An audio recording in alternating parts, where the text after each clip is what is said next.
it's silly to say I've been fortunate to not experience anything that Lily has. And I think that that's why the performance is one that I'm very proud of, because it feels very authentic and true to like an emotional journey that I can track. So the way that I react to a situation, you know, instead of doing like exactly what's on the page, if she's gonna react this way, I may feel the exact same feeling, but I may not react the way that it's written that she reacts. Blake Lively.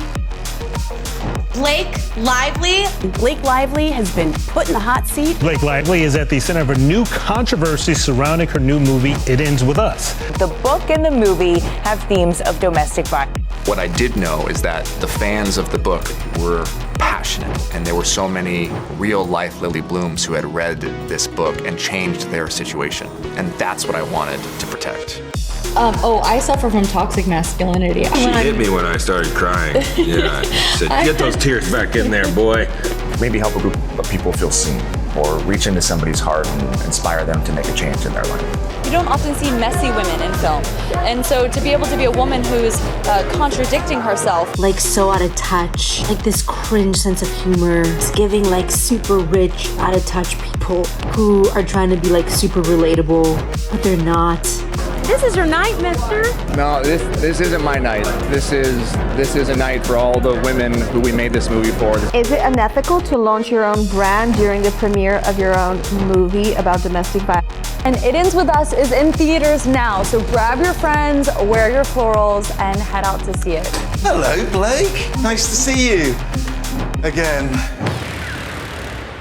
Picture this. It's a humid Friday night in early August. You decide you need some relief. So you put on your favorite floral sundress, slip some shoes on, and head to the movie theater downtown where they're sure to crank the AC. One movie catches your eye, recognizing both of the actors from some of your favorite TV shows. It looks like a rom-com, so why not? It's been a while since you felt romantic. The movie is based on a best-selling book, and even though you haven't read it, the theater is packed with fans. As the lights dim and previews play, you're ready to be transported away just for a minute, just for the night. But this isn't a rom-com. Not exactly. Though it's too late, and by the time you realize it, your breath suddenly hitches when you hear a plate smash and a man's angry voice alongside it. You don't want to watch the scene, but you can't look away. Suddenly, it all comes rushing back to you. All of it. His body beside you in the bed. The pain, the fear, the loneliness. You realize as you're watching the movie, you've been holding your breath the whole time as all of these memories flood back. You push on the double doors and leave the emergency exit, not caring as the alarm blares behind you, driving head first into the thick night air. You look up into the night, blanketed with 1,000 stars as you suck in oxygen, letting it out with a deep, shuddering sigh. None of it is real, you think. It's just a movie. But if it brings back the memories of what was real to you, and it feels real now, then what's the difference? And this is what we know.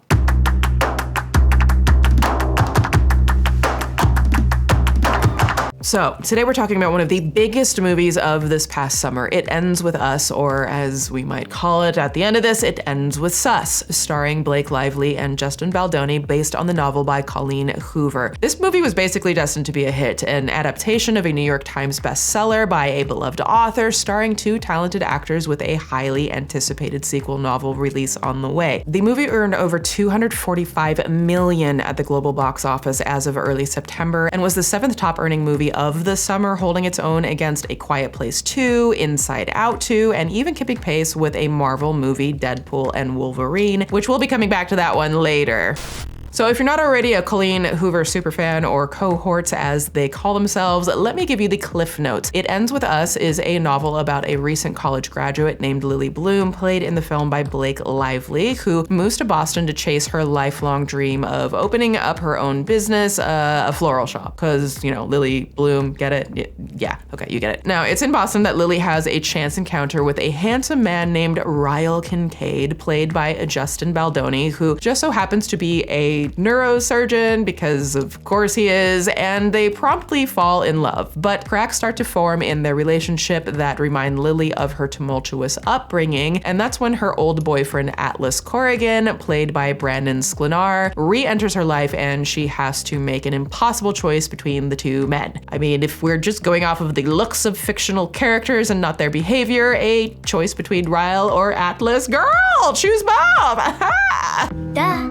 Okay, sorry, jokes aside. The movie deals with some heavy and complex themes about the ways a loving relationship can devolve into domestic abuse. And before you get out the pitchforks at me for making a joke, this gets to the crux of what I'm here to talk about today. How should we frame the discussion around DV? Who determines that framing? And whose voices should we be prioritizing in the conversation? Did Blake Lively handle that appropriately? Did Justin handle that appropriately? It's a whole big mess in Hollywood right now. As we always do with a Swoop Doc, I want to give us a few different perspectives as it relates to the controversies surrounding It Ends With Us. Now, rest assured, we know that this is just a fictional film. We know that Hollywood would never platform real abusers or ignore men manipulating people for their personal gratification or give awards to people who should be in literal prison, right?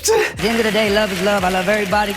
My fans, when I'm in jail, loyal was #1. So surely they would never let anything get in the way of making sure an important story like this is seen in the best light possible, right? But first, oh hi there, hello, hi, it's my face again, Swoop!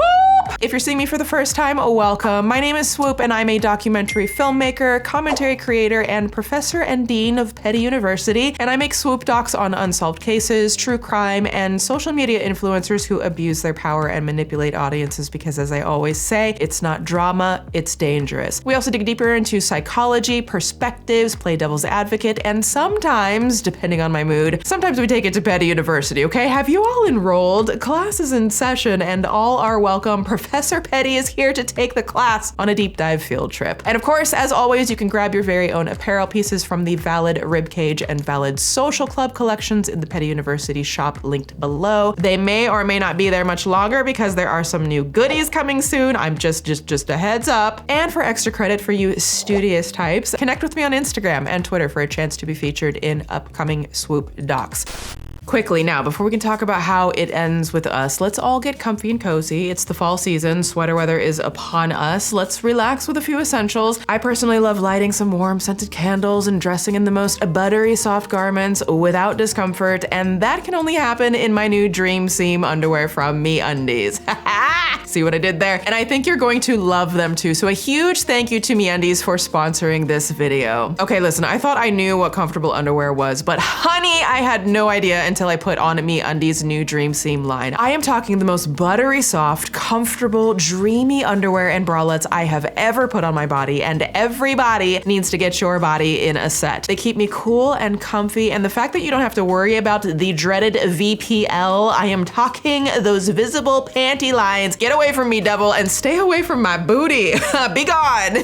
MeUndies' Dream Seam features cloud-like buttery, stretchy fabric and barely there bonded edges, giving your body unparalleled comfort and the most beautiful fit. I am so obsessed with these. They're designed without scratchy labels to eliminate irritation, and I can wear these all day long. Like, they're so good I forget I'm wearing anything, and that's saying something because let me tell you, as someone with chronic pain and a less than petite chest, I am so particular about my bras in particular, and these bralettes are an absolute dream come true. They don't pull down on my neck, and I can wear these all day with no strain. And even better, these ultralight undies are virtually invisible under any type of clothing, meaning none of those VPLs your grandma sported in those old photos. You can wear these with confidence knowing they won't create any unwanted bulges or lines, no pinch, no folds, just a dreamy butter. MeUndies' Dream Seam line comes in a massive selection of silhouettes for whatever occasion you're dressing for. I love me a chic and neutral, and they have the most gorgeous nudes and natural color palettes, and they also have the cutest ever prints and patterns that you can mix and match to have some fun, and offer sizes extra small to 4XL with some stretch. We love inclusivity around here. And for the first time, MeUndies is offering a strapless option with their bandeau with removable straps for extra support and versatility for your looks. And for the first time, MeUndies will be offering removable pads. I'm telling you, tap my link below because comfort is more than a dream this fall with MeUndies' new Dream Seam line, and use code SWOOP to get 20% off your first order plus free shipping at MeUndies.com/swoop. I absolutely love MeUndies. I am not letting these go, so go to MeUndies.com/swoop to get 20% off your first order plus free shipping and treat yourself, honey. You deserve it. Okay,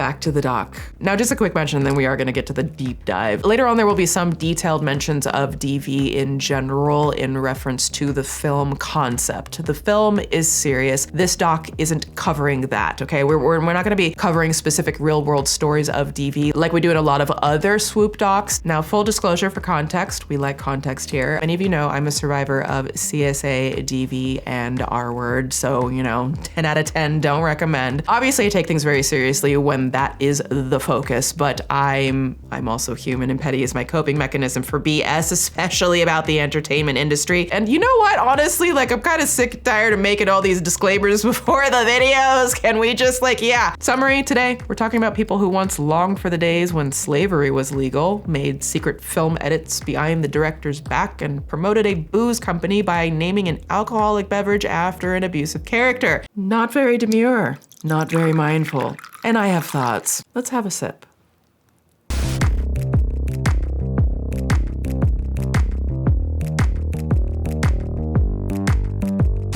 Far away from the Hollywood machine, It Ends With Us author Colleen Hoover grew up in the Dallas suburb of Saltillo, Texas, and endured a chaotic childhood with her abusive alcoholic father. Her parents eventually divorced, and Colleen's mother remarried a dairy farmer. Colleen and her sister would tend to the cows with her older sister in the mornings before school, and it was only in 1997 when Colleen applied for financial aid at Texas A&M Commerce Community College that she discovered that her family's income was below the poverty line. Nevertheless, she graduated with a bachelor's degree in social work, we love to see it, and spent years as a social worker at a child advocacy center and home health hospice, eventually landing a stable agency for nutrition counseling, working for just $9 an hour. Colleen was married with 3 kids by the time she entered college, and it was a struggle. Living in a single wide trailer, raising 3 kids basically on her own, while her long-haul trucker husband was away for work. I cannot imagine. Then in 2012, Colleen's young son was cast in a local play. So to pass the time while she was sitting in on his rehearsals, Colleen borrowed her mother's laptop and was typing away on some story ideas when she was hit with the idea for what would become her first novel, a young adult book called Slammed, about a high school girl who performs slam poetry, and I can only assume the protagonist sounds a little something like this.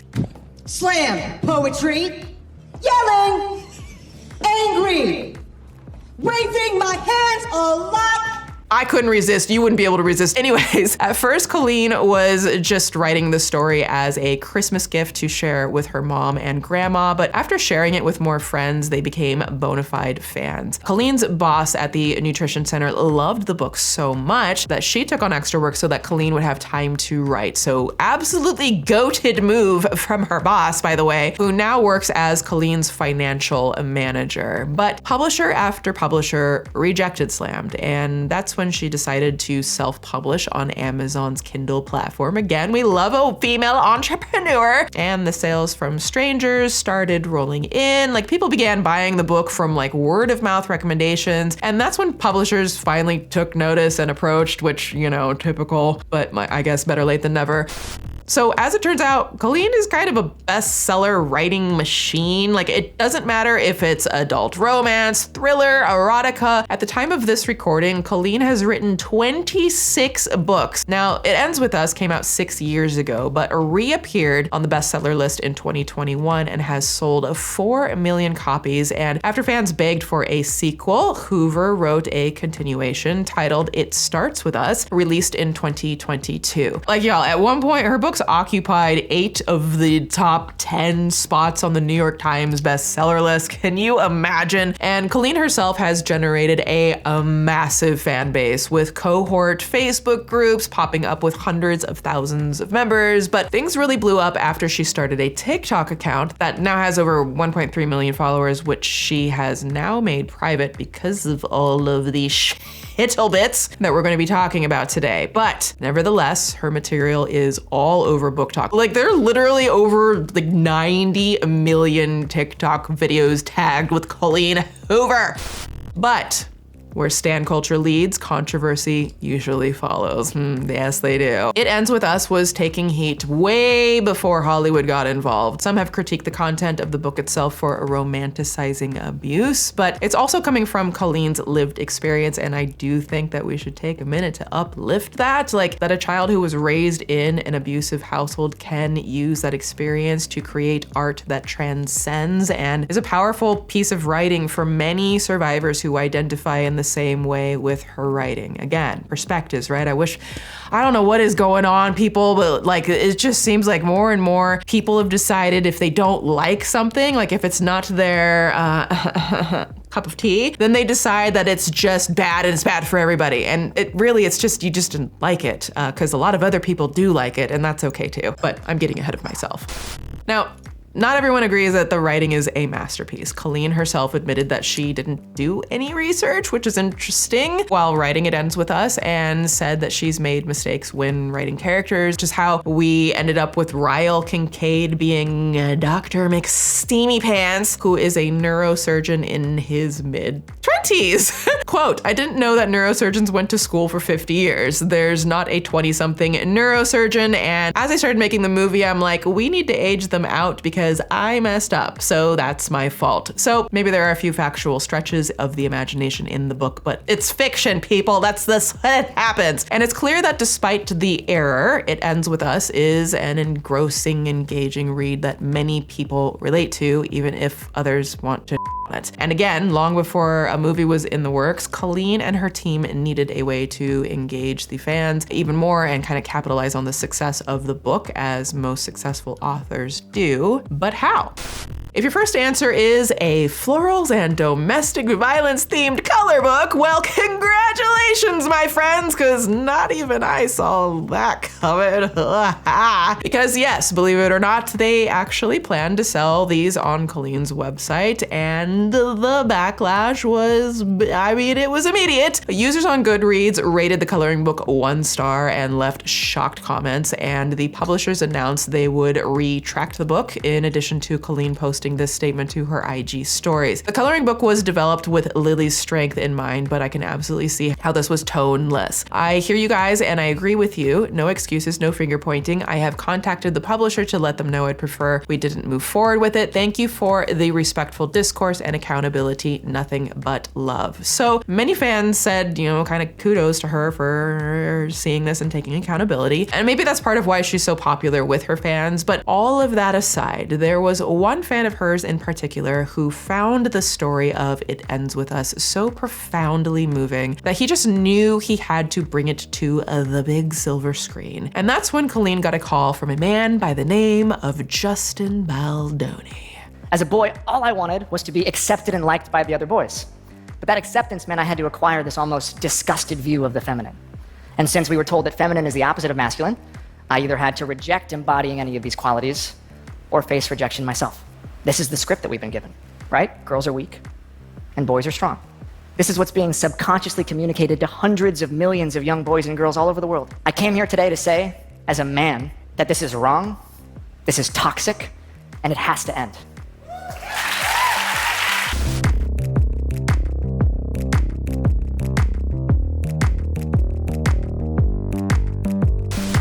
I can't go to the audition covered in tire grease. You can use my shirt.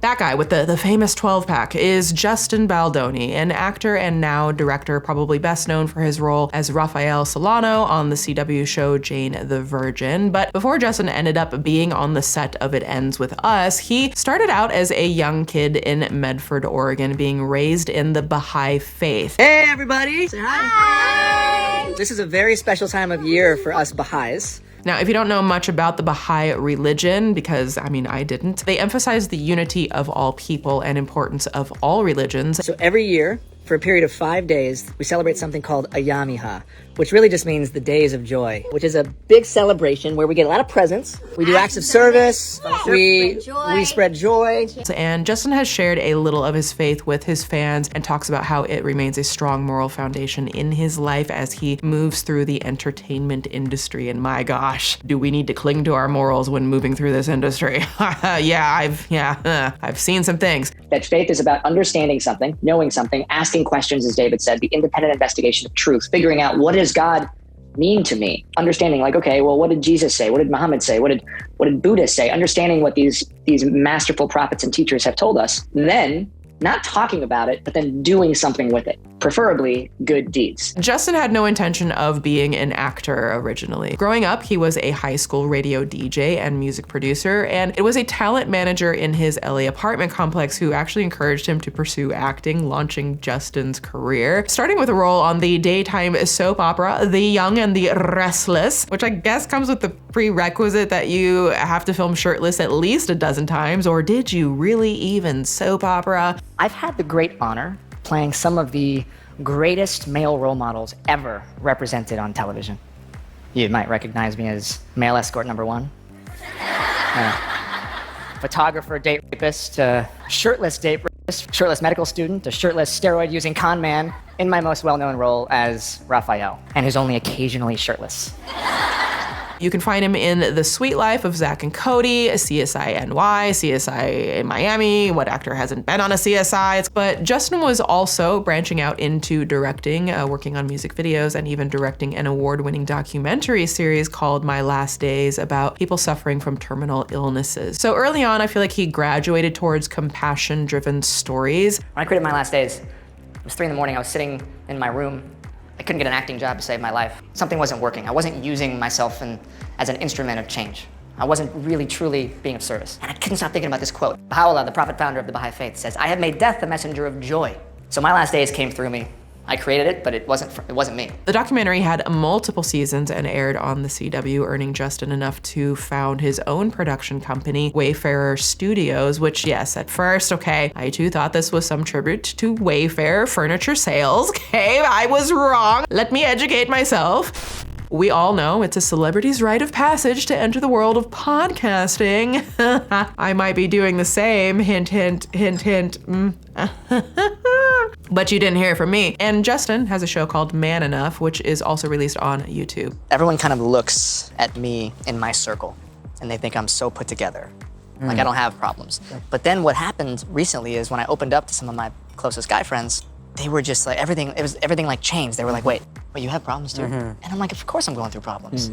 But I realized that I don't actually open up enough to my boys. And I have no idea where that comes from, but I know it's that posture of like, no, I'm good, I got it all together. I got my wife, I got my kid. So I've been kind of on this journey. Like that's why we're here. I'm on this journey to figure out what the hell does it mean to be a man. I have no idea what it means to be a man. So this is kind of like the antidote to a generation of men who worship troglodyte ass clown Andrew Tate or bacon and eggs, I mean Fresh and Fit, who sidebar I think we were like just recently banned from like everything. Did I read that headline right? Because we love to see that. Justin later released a book based on these experiences called Man Enough, Undefining My Masculinity. I'm sure Andrew Potato Tot is quaking. Here's how he described his goals for the book in an interview with Forbes. Quote, "From the very beginning, I've been teaching my kids that the strongest muscle in the body is the heart, and I am doing that for a reason, specifically for my boy, because the world is going to tell him to grow up and have a strong body, and they're going to forget the heart. And for most of us men, we've lost that connection at a very young age and severed the connection between ourselves and our hearts." So he seems, from what I could see, to talk the talk and walk the walk, right? Like he makes socially impactful documentaries. He's a successful actor and director and appears to have a really well-balanced sense of self and masculinity. So what could possibly go wrong? In 2019, Justin picked up a book called It Ends With Us by Colleen Hoover. Well, in 2019, I read the book. I was sent the book by my book agent and friend at the time, and I was looking for films that could inspire, that were commercially viable, but also could really like reach in and touch somebody's heart and maybe ask them to see the world a bit differently. And I read the book. I couldn't even finish it. I was just crying as I was reading it. You were crying. I was in tears. I was sitting next to my wife, who's here, by the way. Hi, baby. and just like snot running down my nose. And I just was like, if I could be this touched by Lily Bloom's story, then I can only imagine what this could do for so many people. So I wrote Colleen, and she believed in me enough to give me the honor of adapting it, and it's been 5 years to get here. And as development of the movie moved forward, Justin's assistant floated the idea of Justin starring in the film as Ryle Kincaid, and Colleen agreed. What do you mean you didn't plan on casting yourself? You read the role. Yeah, you know, I had an assistant at the time. And you still could have said, no, I'm not going to do it. Yeah, I had an assistant at the time who read the book, and she's like, you got to play Ryle. Yeah. And after I read it, I think there was this part of me that wanted to. I think we all have, you know, these big dreams, or like, oh, what a role that would be, or, you know, that would be incredible, but that little voice in our head is like, no, you can't do it. You're not good enough. And Colleen had sent me a very short email just before we finished the option of her book, and it was very simple. It said, have you ever thought about acting in the movie? Maybe Ryle. I could see it. And I think it was her belief in me that gave me the ability to dream and have the confidence to possibly pursue it. And 2 years later, after development, is when I decided to take it on. Now, all they had to do was cast their Lily Bloom. So enter Blake Lively, or Mrs. Reynolds if you're feeling saucy. I'm going over there. Serena, sit your ass down.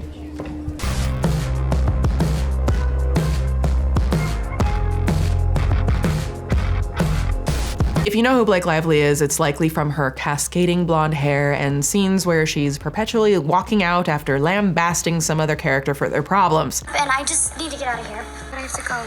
In fact, I have to go, but I have to go. That's Blake on the top panel in her role as Serena Vanderwoodson on the hit CW series Gossip Girl. But before her big break at stardom, Blake grew up in the LA suburb of Tarzana, but she wasn't exactly far away from the industry. Her mother was a talent scout, and her entire family worked in entertainment. She would spend her childhood at her parents' acting studio, soaking it all in, and by the time she was 10 years old, Blake had landed her first professional acting debut with a bit part in a movie called Sandman, directed by Ernie Lively, Blake's father. We love the sprinkling of a slight Nepo baby. So Blake had some type of foot in the door, though it wouldn't be until a long 7 years later in 2005 that she starred in her breakout role as Bridget in the YA classic Sisterhood of the Traveling Pants. Timmy, those look so great on you. Why can't you just admit it?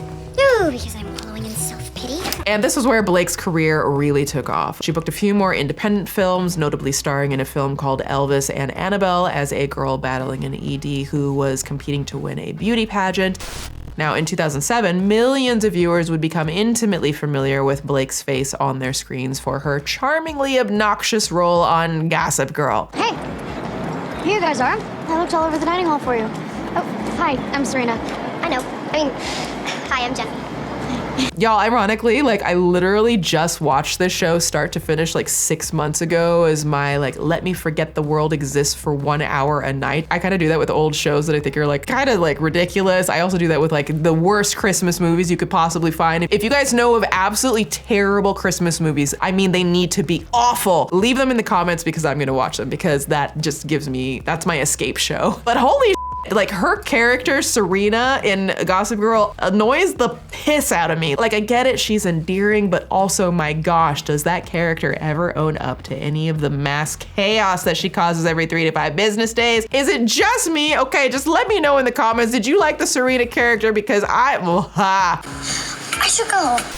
Anyways, the show lasted 6 seasons, and Blake was doing her absolute damnedest to build up the Blake Lively brand in the meantime. Blake was also cozying up to actor Ryan Reynolds. That's right, she started eventually dating Deadpool, except back then he was wearing a different color supersuit in his starring role as the Green Lantern. Blake Lively met him on set while playing his love interest in the film, and they eventually decided to get married in 2012. We got to know each other as friends, so when we were both single, we were still trying to find each other's, oh, who would be good for you? You know, we'd sit around being like, oh, do you know anyone? And it didn't click for, I mean, a good year and a half of like, oh, hey, wait, hold on, we could date. Also, let's never mind the long-standing speculation that Ryan Reynolds may or may not have been cheating on his, at the time, wife Scarlett Johansson, and may or may not have divorced her to be with Blake. Again, that's all just a bunch of speculation floating out there. I have no idea if there's something to it, but I know if I don't mention it, then people are gonna be all mad in the comments. It was hard not to love the movie because you guys are so beautiful to watch that I was just just like, Well, hello. I was just like. So the wedding, let's talk about the wedding. The wedding ceremony between two celebs, of course, has ample media coverage and was even featured in Martha Stewart wedding. So it must have been very tasteful, very demure, very cutesy, right? Oh, except for the fact that the wedding venue was located on the Boone Hall plantation. Before the Civil War, enslaved Africans lived in these cabins. Many of the slaves worked at Harlbeck's brickyard, making the bricks that built Antebellum, Charleston, and Mount Pleasant. Yeah, a whole ass plantation wedding. Black folks need not apply. These slave cabins are along Oak Alley, which is the main drive. And having them out front like this was by design, because back in the day, that was a way to show wealth. Everything that you see when you're on this property was built by slaves. Class, y'all. Okay, listen, y'all, you're gonna have to excuse me. I'm so tired of the celebrity to racist pipeline. Like, I can't. Sometimes I just can't. Like I wouldn't have even brought this up except it's only one of many questionably racist parts of Blake's story, so we have to, okay? Context is context, but also I am so tired of this becoming just it's so cliche. Like, did y'all know that I wrote a whole ass piece on Brooke Schofield and it's just sitting in my drafts? My spirit has just rejected this. I'm tired of Let's just ring the school bell. Petty University class in session. We're bringing back the series I used to do a long time ago called Tea with Spanky, except I'm Swoop now. For all you OGs out there, you remember this was a series I did where we would bring our teacups and sip tea and spill opinions. It's also why I've had this tea kettle. Did y'all notice there's been a tea kettle here like forever in my background? Also, the kettle and the teacup are mascots in the Petty University merchandise, so it's the Pet Tea Party. Won't you join me for a cup? Now today we're drinking Throat Coat because I have a lot to say and I know that my throat is going to be raw at the end of this. Actually, I should have made a cup of plantation mint, except no, why would I buy that? Also in the comments, do me a favor and vote on what type of teacup you like because you'll see. So to be fair, Blake and Ryan did issue a classic celebrity apology for the plantation choice of venue years later. So, you know, do with that what you will or throw it in the trash, I don't care.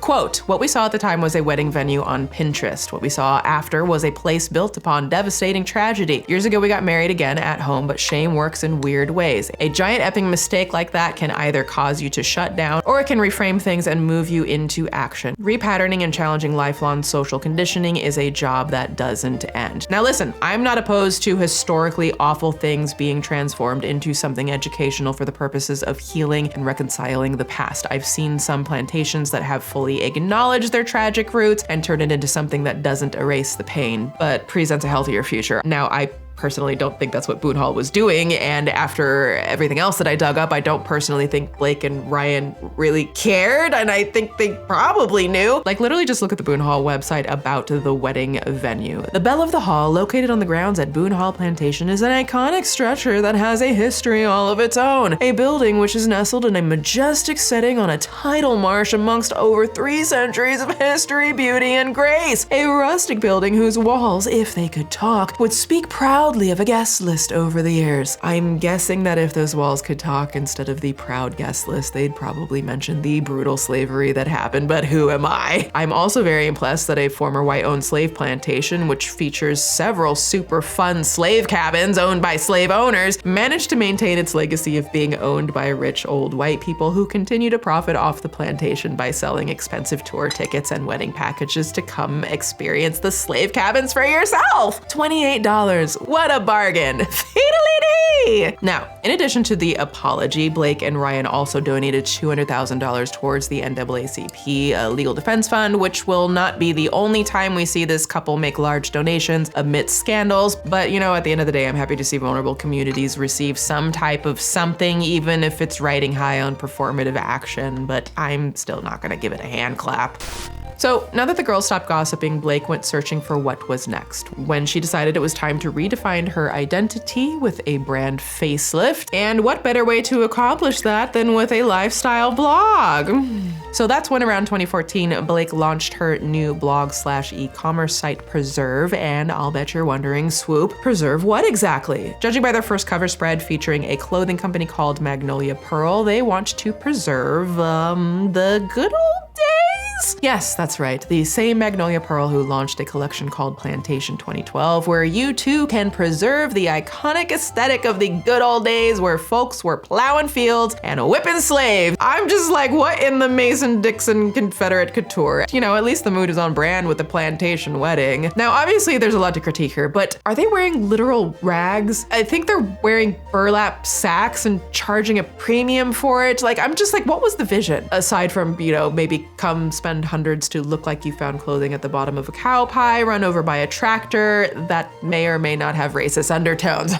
So, fun fact, Preserve has an Instagram account, although they haven't posted to it since October 15th, 2015, when they officially closed their doors for reasons I'm sure you'll be able to guess. And they also have a Pinterest account, and yes, I dug this up because I'm a thorough bitch, where their description reads, quote, an online magazine dedicated to giving practical advice on gifting and kindness to others. Join our movement of goodness today. Sounds quaint. But let's dig deeper here, because this Preserve site, plus the plantation wedding, plus plowing fields wearing Plantation 2012 clothing, had my what the whole grain sugar-free meter going off. And after digging through countless archives, I found out Blake apparently had a love of all things blueberry muffins and antebellum. Allegedly. Let me explain.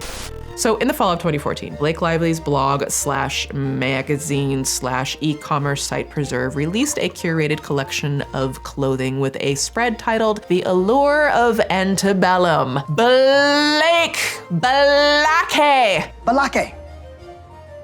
Where is Balake at? No Balake here today. Yes, sir. My name's Blake.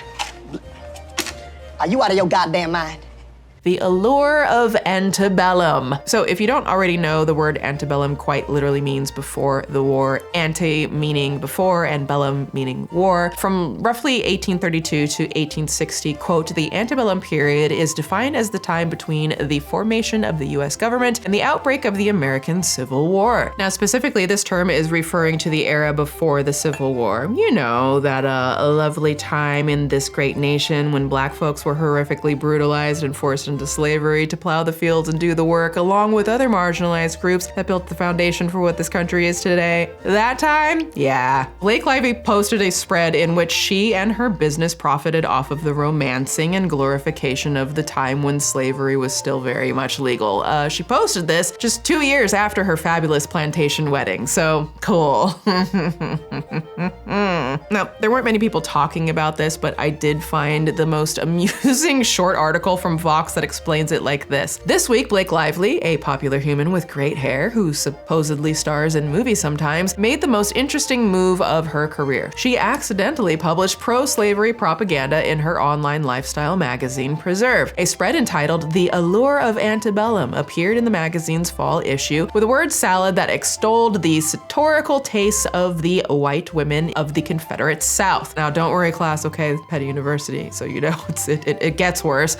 So let's read some of the descriptions that Blake's site published that I dug up from hell. I mean the archives. Georgia peaches, sweet tea, and the enticement of a smooth twang. We all love a bit of Southern charm. These regional mainstays, along with an innate sense of social poise, evoke an unparalleled warmth and authenticity in style and tradition. That's why we chose this cup today, okay? We were having an antebellum segment, so how could I not have style and tradition? But for real, at first glance, I'm like, okay, maybe she didn't know the dark and violent history of the era and she's just referring to the Southern aesthetic. Like every new piece of fashion pulls from the old. There's nothing inherently wrong with liking lace and bonnets and how style from old times evolves into something new. We all more or less wear clothing taken from hard times in one way or another. Doesn't mean you're bad. But it was the line, authenticity and style and tradition, that got me. Tradition of what? And then I realized, oh no, she knows exactly what she's celebrating. Quote, the term Southern Belle came came to fruition during the antebellum period prior to the Civil War, acknowledging women with an inherent social distinction who set the standards for style and appearance. Son of a bitch!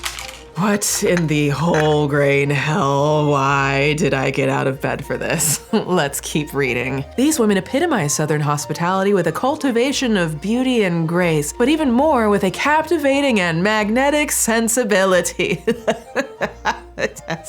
While at times depicted as coy, these belles of the ball in actuality could command attention with the ease of a hummingbird relishing a pastoral bloom. Cool! So, since y'all watching are on the honor roll of Petty University, let's have a bit of a history lesson from an adjunct professor of Africana Studies and American Studies, Dr. Jason Kelly, who is the founding director of the IU Indianapolis Arts and Humanities Institute and professor of history at Indiana University, Indianapolis. In his essay titled The Lost Cause and the Antebellum Imagination, he explains about the ways the myth of the lost cause is embedded into our culture and explains the antebellum imagination, a way of thinking that effaces the history of enslavement and violence and instead imagines a glorious period of great houses, refined manners, and fancy dresses. He discusses things like, oh, I don't know, plantation weddings, Aunt Jemima, and even Plantation Barbie, which was produced in 1960 during the peak of the civil rights movement, because why the hell not? This is so diabolical, we're going to upgrade. Like, remember when the extremely popular country pop band Lady Antebellum literally changed their name to Lady A after huge backlash for them naming their band a racist term? Tammy Winfrey Harris wrote a critique of the name way back in 2011 for Ms. Magazine that said, quote, Lady Antebellum seems to me an example of the way we still, nearly 150 years after the end of the Civil War, nearly 50 years after the Civil Rights Act, and in a supposedly post-racial country led by a biracial president, glorify a culture that was based on the violent oppression of people of color. Now, 10 years later, they finally changed their name to Lady A, only to then sue a black female artist who was already using the name Lady A for the past 20 years, but you know, it's the thought that counts, right? Or remember that time on that show, The Bachelor, where contestant Rachel Kirkconnell had to explain to the Bachelor Matt James, who happens to be black, that she attended an antebellum party after pictures with a Confederate flag turned up online. Now, you knew Matt, a black man, was gonna be the Bachelor. You also knew these photos existed. How often did you lay awake at night worried that eventually these photos might come out and could ruin your life? Like, being completely honest, I didn't think about it one time. And remember how longtime host Kris Hansen was literally removed from the show permanently after he defended Rachel before she even spoke about it? Well, Rachel, is it a good look in 2018 or is it not a good look in 2021? It's because not there's a a big good difference. look ever, because she's celebrating Well- the Old South. If I went to that party, what would I represent at that party? So yeah, it's kind of a big deal to glorify the pre-Civil War South while ignoring the brutal, horrifyingly racist bits. But as Blake Lively, who apparently was longing for the allure of antebellum, would say, it's time that we, quote, embrace the season and the magic below the Mason-Dixon with styles as theatric as a Dixie draw. Embrace the magic below the Mason-Dixon line. That's what she said, the Mason-Dixon line. Embrace the magic, the literal geographic boundary line that during the Civil War separated the free states of the North from the slave states of the South. Blake Lively's post is literally saying, let's embrace the magic of the slave states before the war, antebellum, when slavery was alive and well. There's really no other way to read that than racist. Oh, for fuck's sake, I'm trying to get to the mess around the movie, but now we gotta talk about blueberry muffins. I am so annoyed. Hold my tea. Hey, careful, man. There's a beverage here, huh? So if a plantation wedding, plantation clothing line, and love letter to the antebellum days gone by wasn't enough, Blake Lively somehow made blueberry muffins, or should I say bluesberry muffins, racially insensitive. For Valentine's Day in 2015, on her website Preserve, Blake decided to co-opt the pain and suffering of the Black community and turn it into a sales pitch for her blueberry muffin recipe. Quote, the blues began in the Deep South as a means to voice injustice and hardship in the African American community. I'm sorry, I can't even. Oh, this is hard for me to get through. The blues evoke a time and a place that romances us with nostalgia. Let's go there. Blue looks good on you, baby, and tastes good too. Cozy up with our Best of the Blues playlist and indulge in another distinctly American tradition, a blueberry muffin recipe that offers a sweet escape and a cheesy twist. Ain't nobody's business if you do. Son of a bitch!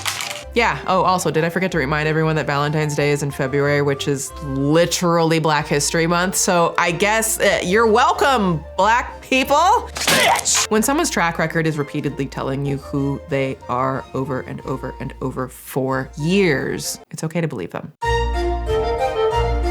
Oh, and in case you wanted to bake these blueberry muffins, the recipe will cost you $168. Okay, I'm done. Class dismissed.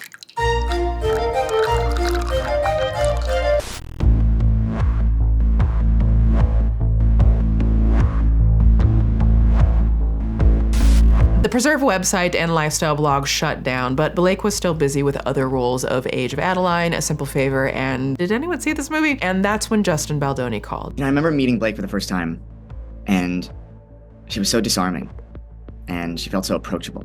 Lily needs to be in every woman. Lily needs to be someone that women like. I never wanted us to be in a situation where we were judging Lily, and so I wanted to cast somebody who could really protect her. I had a 3-hour meeting with Blake the first time we ever met. Shortly after that meeting, I texted her and I just said, you are Lily Bloom. It seems like Justin was excited about casting Blake at first, but even before the premiere, avid members of the cohort were already critiquing the choices of the film. In the novel, Lily is a 23-year-old recent college graduate, and Blake Lively is not. She's older than that, which I can understand how some might feel, I don't know. I'm so displeased with the It Ends With Us casting announcement. Blake Lively? Lily is supposed to be a redhead. Lily is supposed to be like 22 years old. What? Huh? This is nothing new in the entertainment industry, and these are fictional characters. Blake is an actor whose job is to play a character. This happens all the time. And like, if you think about it, no one seemed to have a problem about Blake playing a 16-year-old in Gossip Girl when she was 20, or Chase Crawford playing a teenager when he was 22. Like I said, it happens all the time. And now that I think about it, no one had a problem with fictional 16 and 17-year-olds constantly drinking in bars while fictionally underage in Gossip Girl, but whatever. Also, not to be a dick, Blake can't act her way out of a fucking paper bag. So how is she gonna bring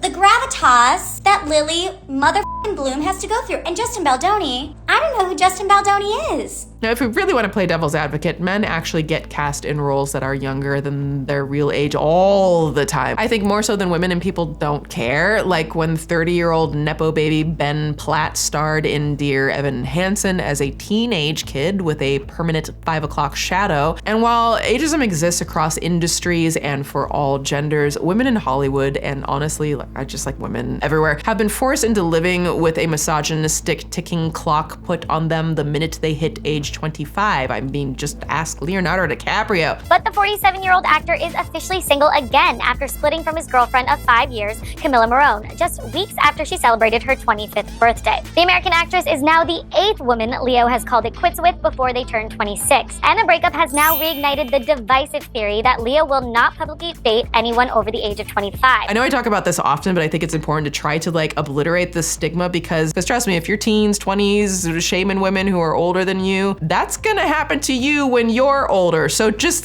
what if you just stop it now and then it maybe doesn't happen to you later? Like, let alone the misogynistic ageist prison that society places women inside in their 30s, as if managing to stay alive past 29 is somehow a bad thing. While men get to age like fine wine, women are expected to look forever young, and I'm just kind of forever tired seeing women constantly being shamed, often by other women, for the fact that, gasp, she managed to survive life and had another birthday. How dare she stay alive? We must not let her be relevant in anything. She is 30 and above, for God's sakes. Honestly, the smartest women I know are in their like 50s, 60s, and beyond. So to those who participate and perpetuate shaming women for their age, may ageism haunt you every day you're older than 25 for the rest of your life. With peace and love, of course.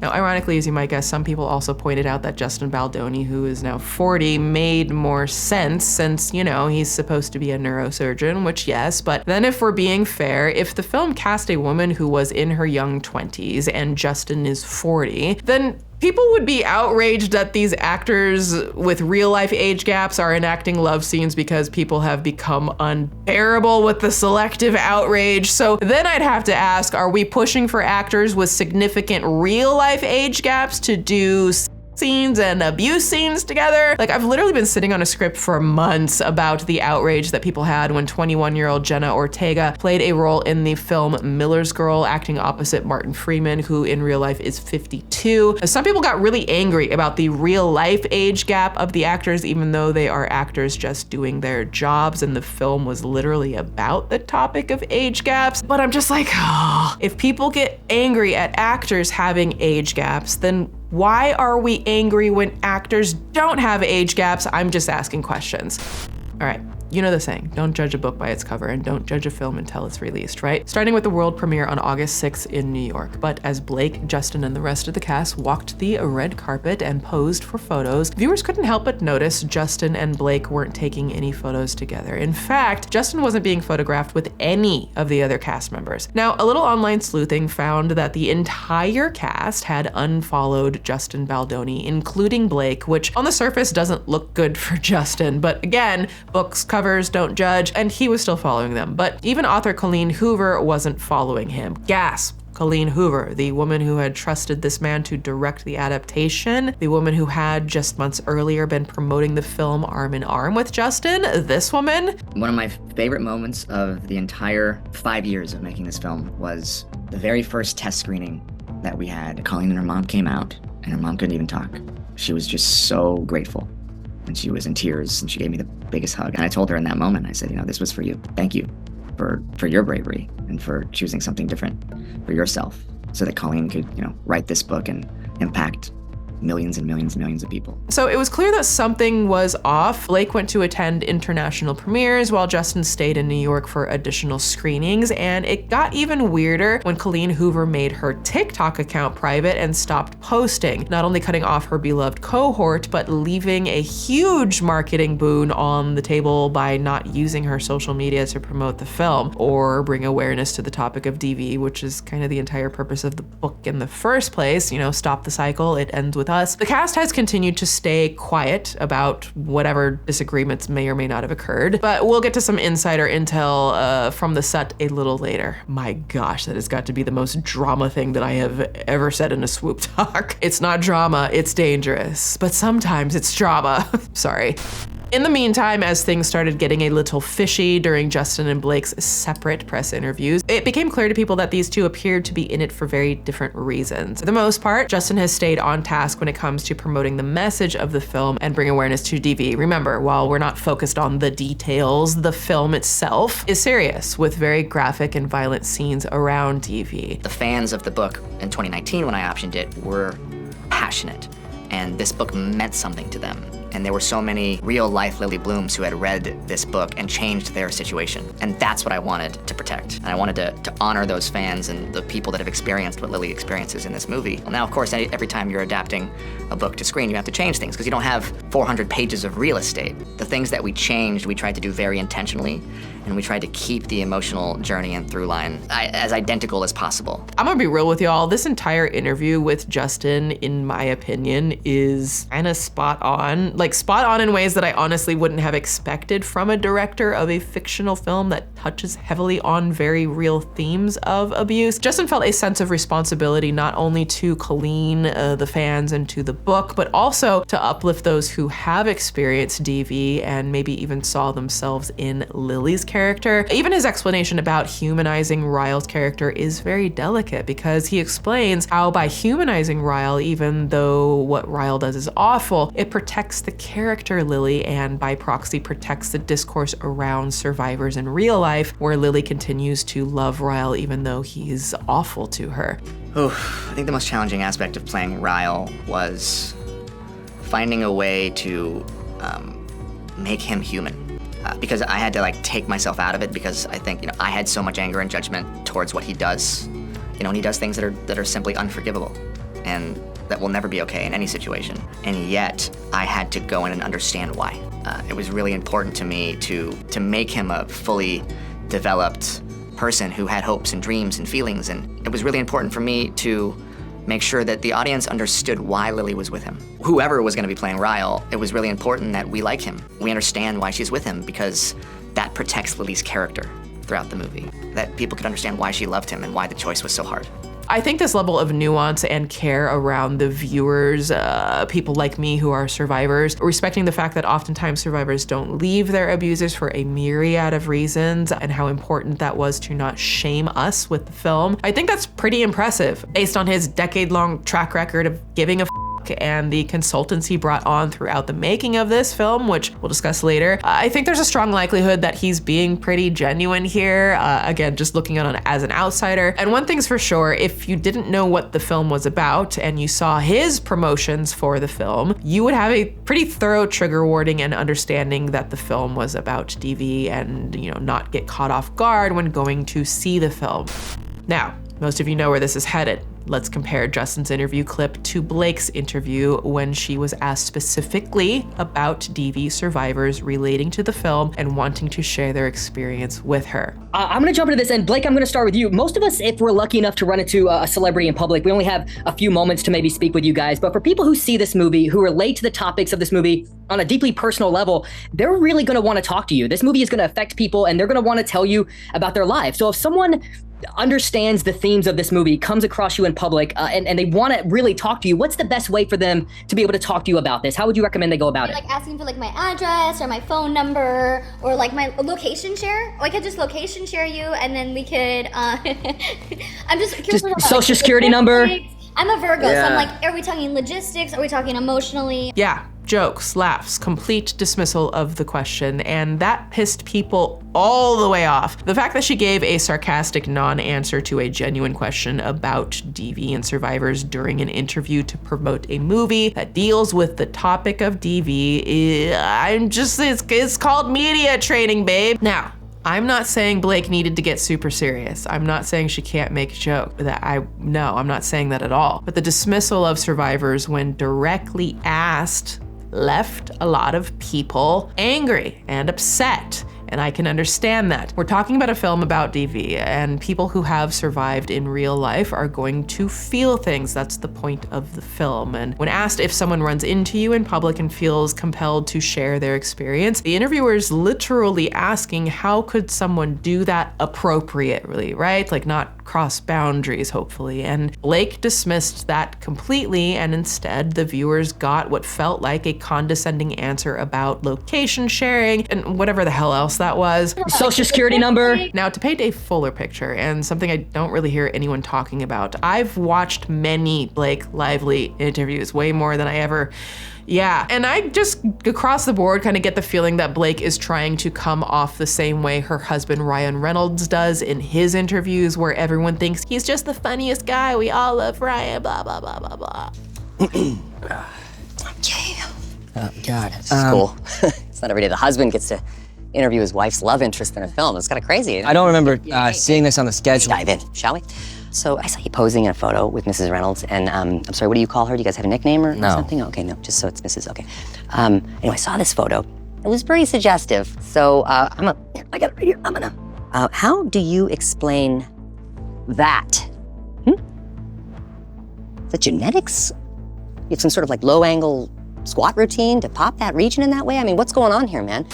When I initially saw Blake's location share answer, I was like, okay, this is just Blake trying to be funny. Many people start their answer to a question with a joke and then they get to the point. There's nothing wrong with that. We can tell jokes and talk about serious stuff too. I promise it's okay to tell some jokes and also be serious in the same conversation. But, dear friends, after the location share jokes, that's where most coverage of this stops the clip because the rest isn't as sensational. But we're not gonna stop it there. We're going to get past the failed attempt at humor and play the rest because we are learned bitches. Yes, context matters. She does go on to answer it more, and the rest of her answer, in my opinion, actually gets worse and completely disregards DV's survivors like entirely, where she only acknowledges viewers who are not DV survivors, viewers who haven't been abused, who don't relate to Lily's character. Here's the rest.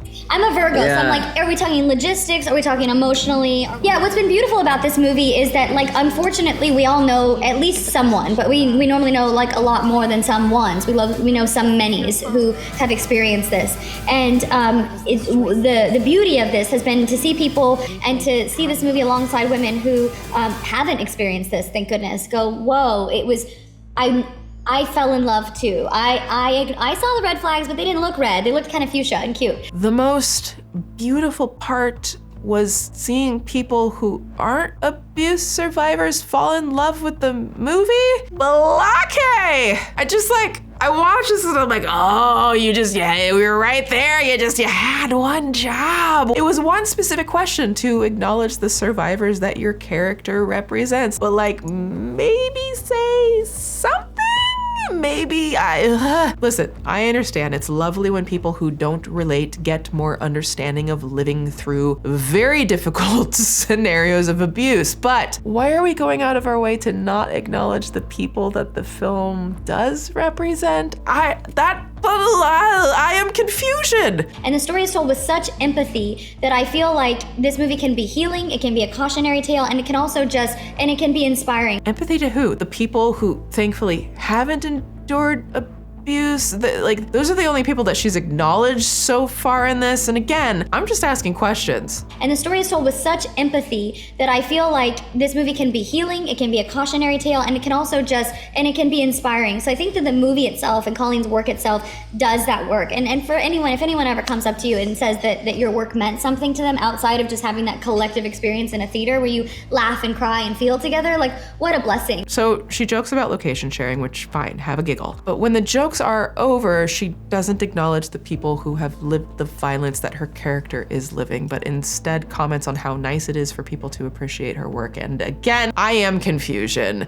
Listen, we don't want to gatekeep conversations. I'm going to keep saying that throughout all of this. And in the same breath, Blake nonchalantly avoided even having the conversation when that's the point of the film, and that hurt a lot of people. Like, Blake's nonchalantness about victims kind of reminds me of her being nonchalant about the plantation antebellum blueberry bullshit for years. I'm just like, how about being chalant for once? Is that a word? Is chalant a word? I don't know. A little chalant would go a long way. Now, after I wrote this segment, I did a little more digging, and wouldn't you know, the man who interviewed Blake in that clip was interviewed after that clip went viral, and here's what he had to say. After she made those comments about my initial question, she did go on to answer the question. Right. That part isn't necessarily ending up in anyone's viral TikTok videos, but it does just yield a bigger conversation of, an actor who does press for a movie about such a serious topic.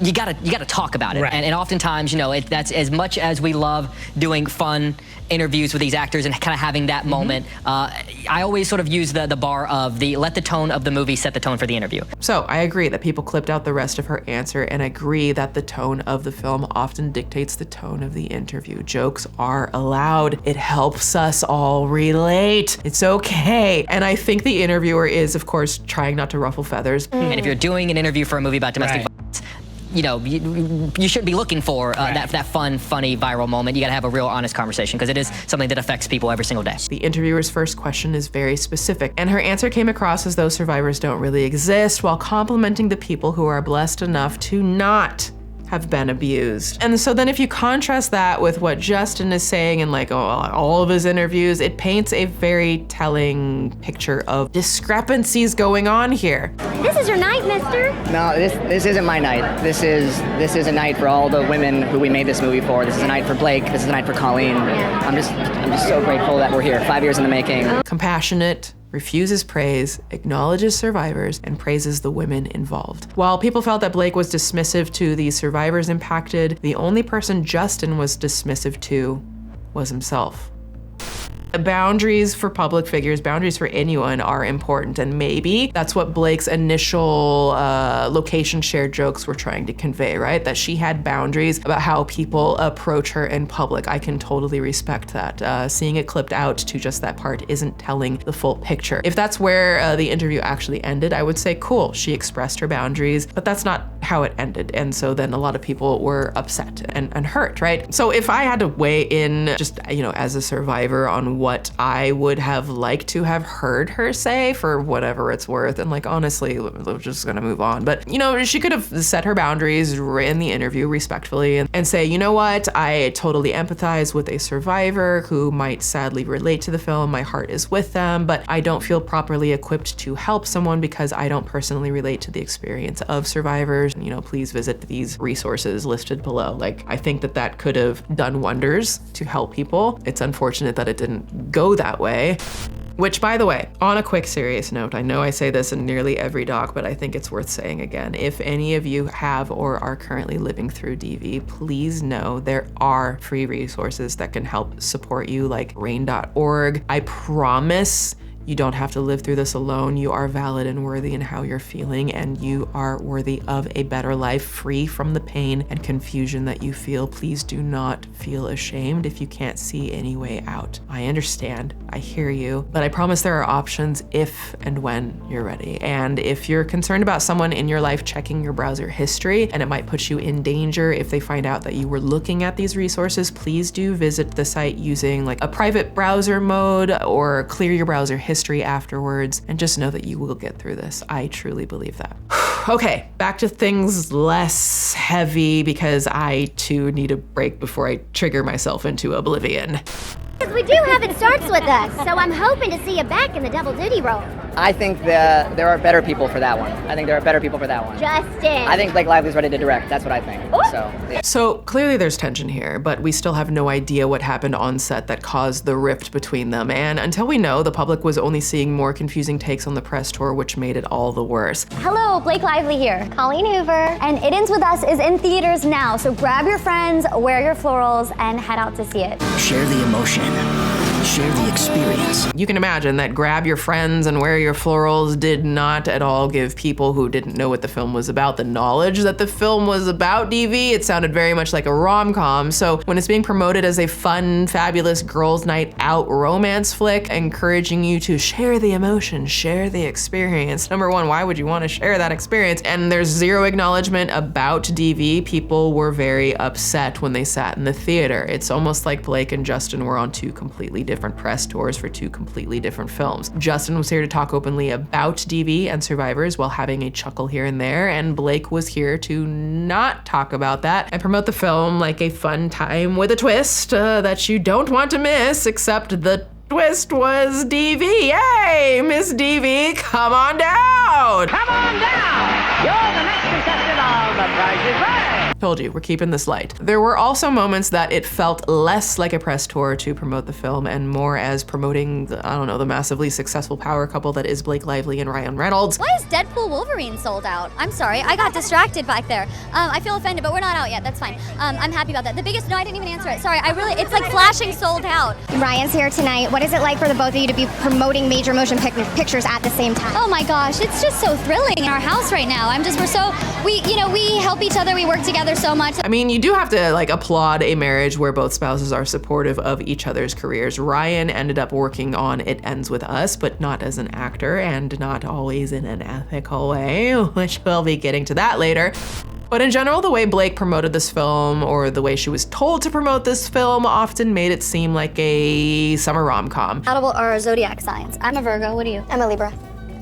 Sagittarius. Ooh, yeah. That is what my baby was supposed to be, but then she's a Capricorn.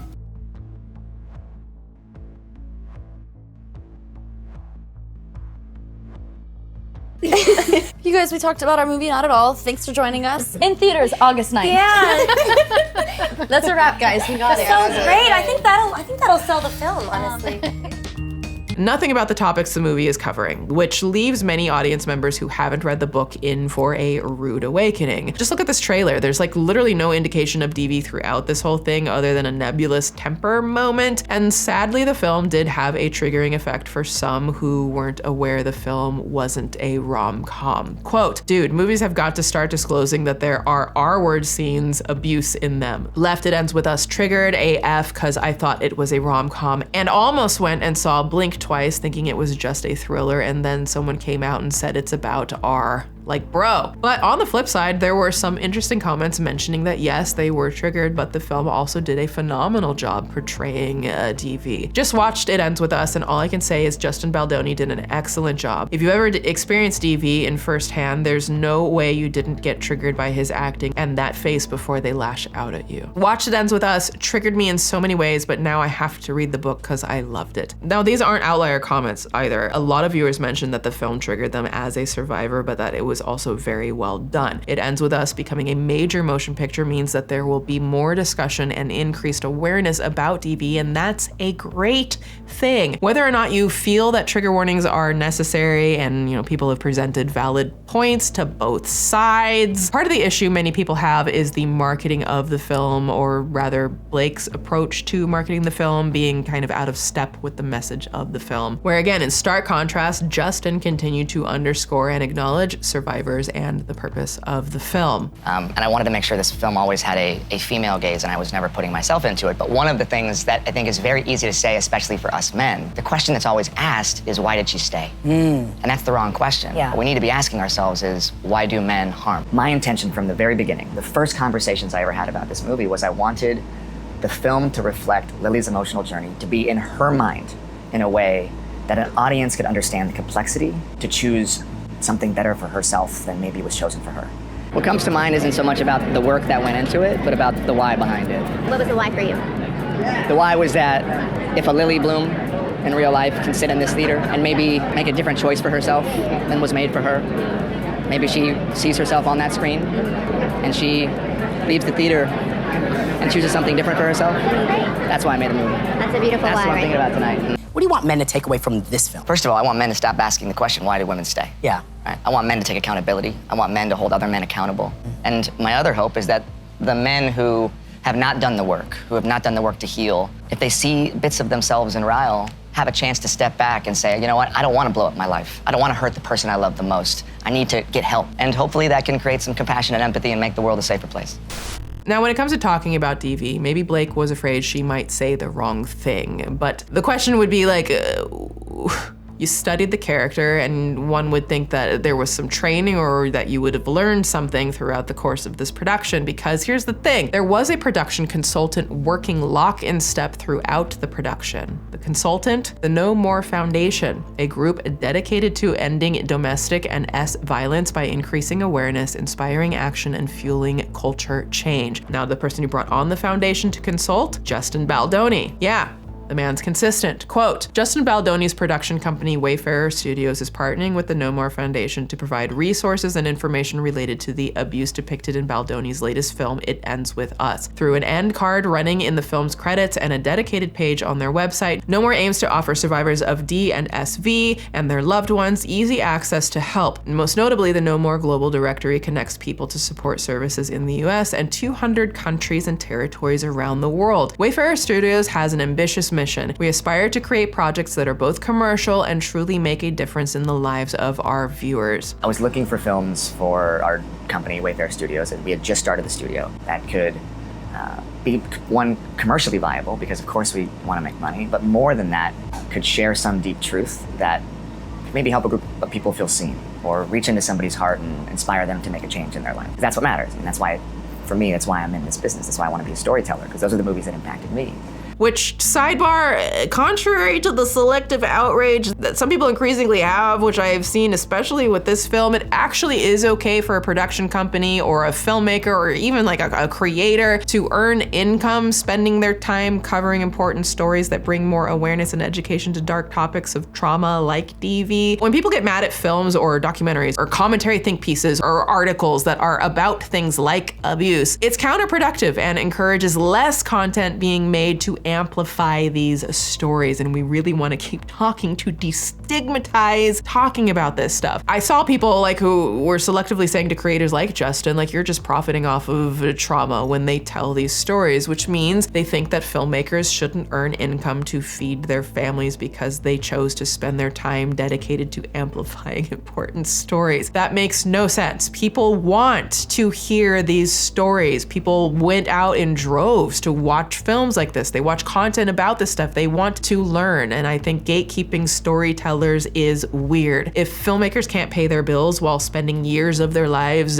telling difficult stories, then these stories wouldn't ever get amplified because they will have to drop it and tell other stories like, I don't know, an action blockbuster or a gaming video. And I mean, no shade to that content. They'll just make the content that they're allowed to make, and stories about DV, think pieces, educational pieces, those articles, op-ed pieces that have ads running next to them, those won't get made. It'll have to rely on random passion projects that can't get funding because how dare you get a budget to talk about abuse? So congratulations, that shuts off the conversation and is counterproductive. We want people telling stories. And also when I look at that type of discourse online, like people who say that only say it about someone or like a specific film or content that they've already decided they don't like. Like it's never consistent. They'll condemn one person to high hell and then praise their fave for doing exactly the same thing. In my opinion, I want the Justin Baldonis of the world to get huge budgets by huge studios to make important films or documentaries. I want him to make a decent income for his years-long work on a project because that keeps his lights on, it keeps his studio's lights on, allowing them to make another important film, and then another one, and then another one, and continue to amplify stories that matter and do things like this. Quote, we've partnered with No More because we want to ensure that Wayfarer Studios projects, specifically those that address domestic and SV and abuse, are made with purpose and intention to educate, support, and ultimately provide resources for viewers who may see themselves via their current situation on screen. Now, Justin and No More also teamed up to create an It Ends With Us viewer's guide, and like this is really cool. It's an 8-page doc that you can view online that provides education on patterns of abuse, warning signs, like how to have a healthy relationship, and tons of resources for survivors. I'll make sure to link to their organization in the description. Wayfarer Studios and No More also released a toolkit to help other organizations use the film to help spread awareness and social media campaigns to help stop the cycle. This collaboration builds on Wayfarer's existing partnership with No More, which served as a content advisor on It Ends With Us, both within the script and throughout the pre- and post-production to help ensure that domestic and SV were portrayed as accurately and sensitively as possible. And with this partnership, Justin made sure to keep the focus on survivors. After working with No More and hearing the stories of so many of these women where there are women who chose to go back because there is love or it's safer for them, he added, there's many reasons why women choose to stay in relationships like this, and it's looking at it from a place of non-judgment and having compassion and also showing that the abuse looks different. Honestly, this partnership is impressive. Justin Baldoni went the extra 1,000 miles to work with the No More Foundation, and all these resources and constant press that he intentionally brought to the foundation. I rarely see films take such extra time and care to provide these additional resources when they legitimately don't have to. People also forget that like no one has to do this. No one has to provide resources or cover stories and uplift and amplify victims. So I have a lot of respect for this partnership. I was introduced to a young woman who is maybe in her late 20s. She told me that she was in an abusive relationship. And she's been trying to get out. And she read the book. And the book made her rethink everything. And it gave her the strength to start to take the necessary steps to leave. And then she saw the trailer for the movie. And she started talking to her therapist. And she told me that this was at a screening, that she wanted to come because she was hoping that the movie would give her the strength to finally leave. And this happened just the other night. And she's leaving. Wow. And I invited her to the premiere. And she was actually in the room. I didn't want to say her name or call her out. She was why I made the movie. And it makes it all the more confusing why Blake Lively almost never acknowledged DV survivors, why she always talked around it, why she promoted floral print dresses often more than she did the message of the film. Does she have to? Nope, but she had the No More Foundation as consultants the whole time, so it would have been nice being that she plays the survivor in the film. Instead, we got more moments like this. Everyone tends to want to talk about why this is such an important film and why it's so empowering. Yes, they do. Go on. And I think that is really important. But I think what's beautiful about this film is there is every color of human emotion. Okay, what just happened? Like, she said everyone wants to talk about what it's about, meaning DV. She says that's important and then changes the subject? There's levity, there's joy, there's humor, there's hope, there's pain, there's tragedy, there's violence, there's trauma, there's sadness, there's exaltation, there's, you know. I promise it's actually okay to just say there's DV. It is a film about DV. There's, you know, life, there's death, there's like love, there's loss, there's just, I mean, really, like, it's a kaleidoscope of the human experience. I got nothing. And not just the female experience. Like, yes, this is Lily's story and this is her journey, but the men's characters in this movie are incredibly powerful, dynamic characters.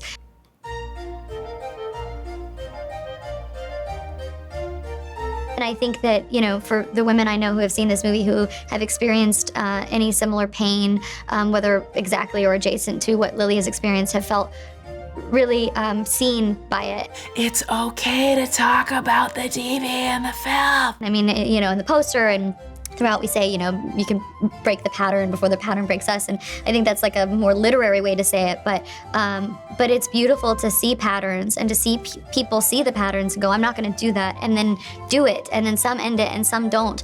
And I think that there's real empathy for both sides. This is like, it's just so bizarre to go so far out of your way to not just say what the film is about. I think that oftentimes when I think of films that have portrayed, you know, I mean, we'll call it what it is. It's you know, violence against women.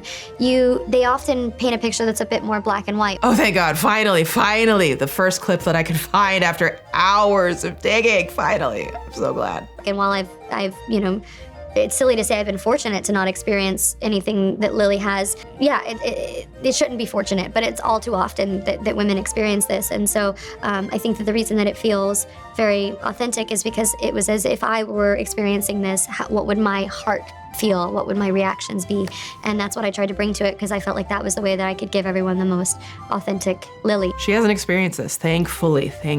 So, but I'm a little lost at the dancing around it and then saying that she brought more of her personal self into the role to make Lily, a character living through DV that she thankfully hasn't experienced, to make Lily feel more authentic as someone who doesn't relate. So the way that I react to a situation, you know, instead of doing like exactly what's on the page, if she's gonna react this way, I may feel the exact same feeling, but I may not react the way that it's written that she reacts. And so I really tried to overlay the honesty of my heart and emotions onto Lily. And I think that that's why the performance is one that I'm very proud of, because it feels very authentic and true to like an emotional journey that I can track. I got nothing. You don't often see messy women in film. And so to be able to be a woman who's contradicting herself, but yet it makes complete sense, and seeing the messiness of the human experience, I think is a beautiful thing to see, because it makes people feel seen and not alone. And I know that's how I felt when I read Lily. Messy women. I can't help but personally wonder if Blake Lively is suggesting that survivors are just messy and contradictory women. So let's move on.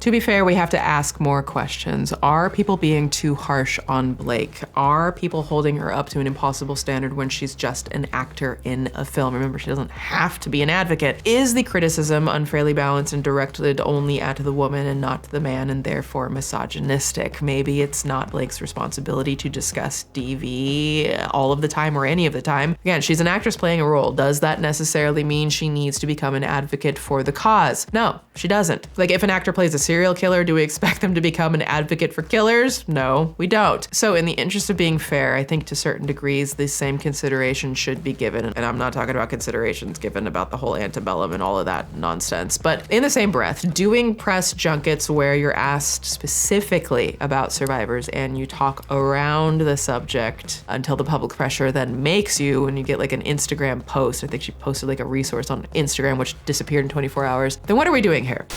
Now, on a lighter note, that's not to say that Blake didn't promote anything at all, because while Justin uses interview opportunities to highlight the issues of DV, Blake also launched her brand new hair care line, Blake Brown, which launched just a few days before the release of the movie, which I'll get into in a moment because you understand people are pretty mad about this, but not as mad as I am for Blake Brown having zero representation for Black natural hair textures in the marketing and hardly anyone talking about that. So there's that. Again, consider the plantation wedding, the plantation clothes, the antebellum, the bluesberry muffins, the zero representation in hair. I can't help but ask the question, is there a theme here? I'm just asking questions. Allegedly. I mean, honestly, let's be real, she probably knew not to even bother representing our natural hair because she knew we ain't gonna buy this shit anyways. But now, back to the people being pissed about the launch date, because I think that is likely misplaced outrage. There are articles written about how Blake Lively used the film to coincide with her hair care line as a devious self-promotion, and the people of the internet would have you believe that Blake was talking about Blake Brown in every interview on every red carpet. To be fair, I looked for a clip for that for like an entire hour and then I gave up because my gosh, this doc is already very long. The best I could find was this, where the interviewer is the one who brought it up at the very end of the interview. Congratulations again, and Blake, I'm literally heading to Target to get my Blake Brown by shampoo. It's honestly amazing. You just released it Smells today. incredible. I would have had it. Oh, yeah, Smells she has incredible. it. Yeah, it's all. Oh my God, amazing. I'm wearing it Thank on my you neck as so cologne. I just put some yeah, on. Brandon's wearing it now. Yes. Yeah. Now, again, to be fair, trying to see all perspectives here, Blake Brown was always supposed to launch in August with Target Company. It Ends With Us was not. No, it was actually supposed to premiere on Valentine's Day.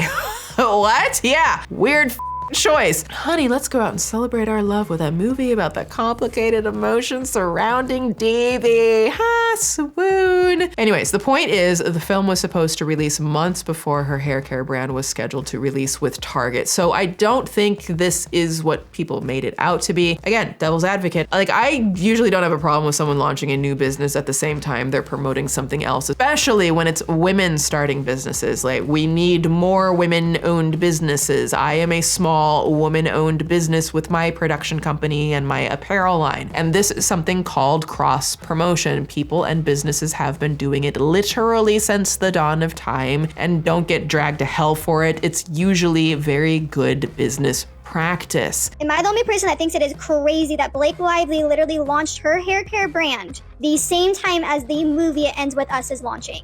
Like, she simultaneously did that. It's obviously on purpose. I have never in my life seen a movie star release a personal brand the same time as a blockbuster movie comes out. Listen, I get it. But also, there is some selective criticism going on. No one minded when Rihanna promoted her Fenty Beauty line at the premiere of the movie Ocean's 8, and they shouldn't. No one cared when Dwayne "The Rock" Johnson launched his tequila brand Terra Mona Tequila during the promotion of his film Jungle Cruise, a Disney film with a target audience of children. Just a bottle of Terra. Just a bottle. Oh, good sound. Cheers. And certainly no one gave a when Ryan Reynolds launched a special edition Deadpool and Wolverine bottle of gin, which was tied to the film, a film with endless guns and violence, with the branded movie title and font and the little logo that they had to license to put on the freaking bottle. I'm not saying someone should have a problem with those brands. The alcohol in the kids movie one, that's weird. I'm just underlining the double standard. I think it's very likely that Blake Brown had contracts with Target Corporation back when the film was supposed to come out in February, and the film date got pushed and Target didn't. It can cost a lot of money to delay a release. It's likely it was coincidental timing, and I didn't really see her directly attach Blake Brown to the film. Oh, sorry, one more. Selena Gomez. She launched a collab by her brand Rare Beauty with the show Only Murders in the Building, a fictional show about a brutal murder that they have to solve for the season 4 premiere. Okay, no one had a problem with that. And again, I don't think you should. Hi guys, I'm so excited to introduce my new limited edition kit to celebrate the launch of season 4 of Only Murders in the Building. Yes, Blake's film is about DV. To be fair, Deadpool is about killing people and they market alcohol. I think there's plenty of other things to side-eye instead of the hair care. What I don't want to see happen is people like get so caught up in the hair care brand launch thing, unless you care about the representation of natural hair, but a lot of people aren't commenting on that. But the hair brand wasn't directly tied to the film launch. And I just don't want to see that sensationalism over that make other filmmakers afraid to make films about DV if they also have other businesses that they're launching and we completely lose the conversation around DV altogether.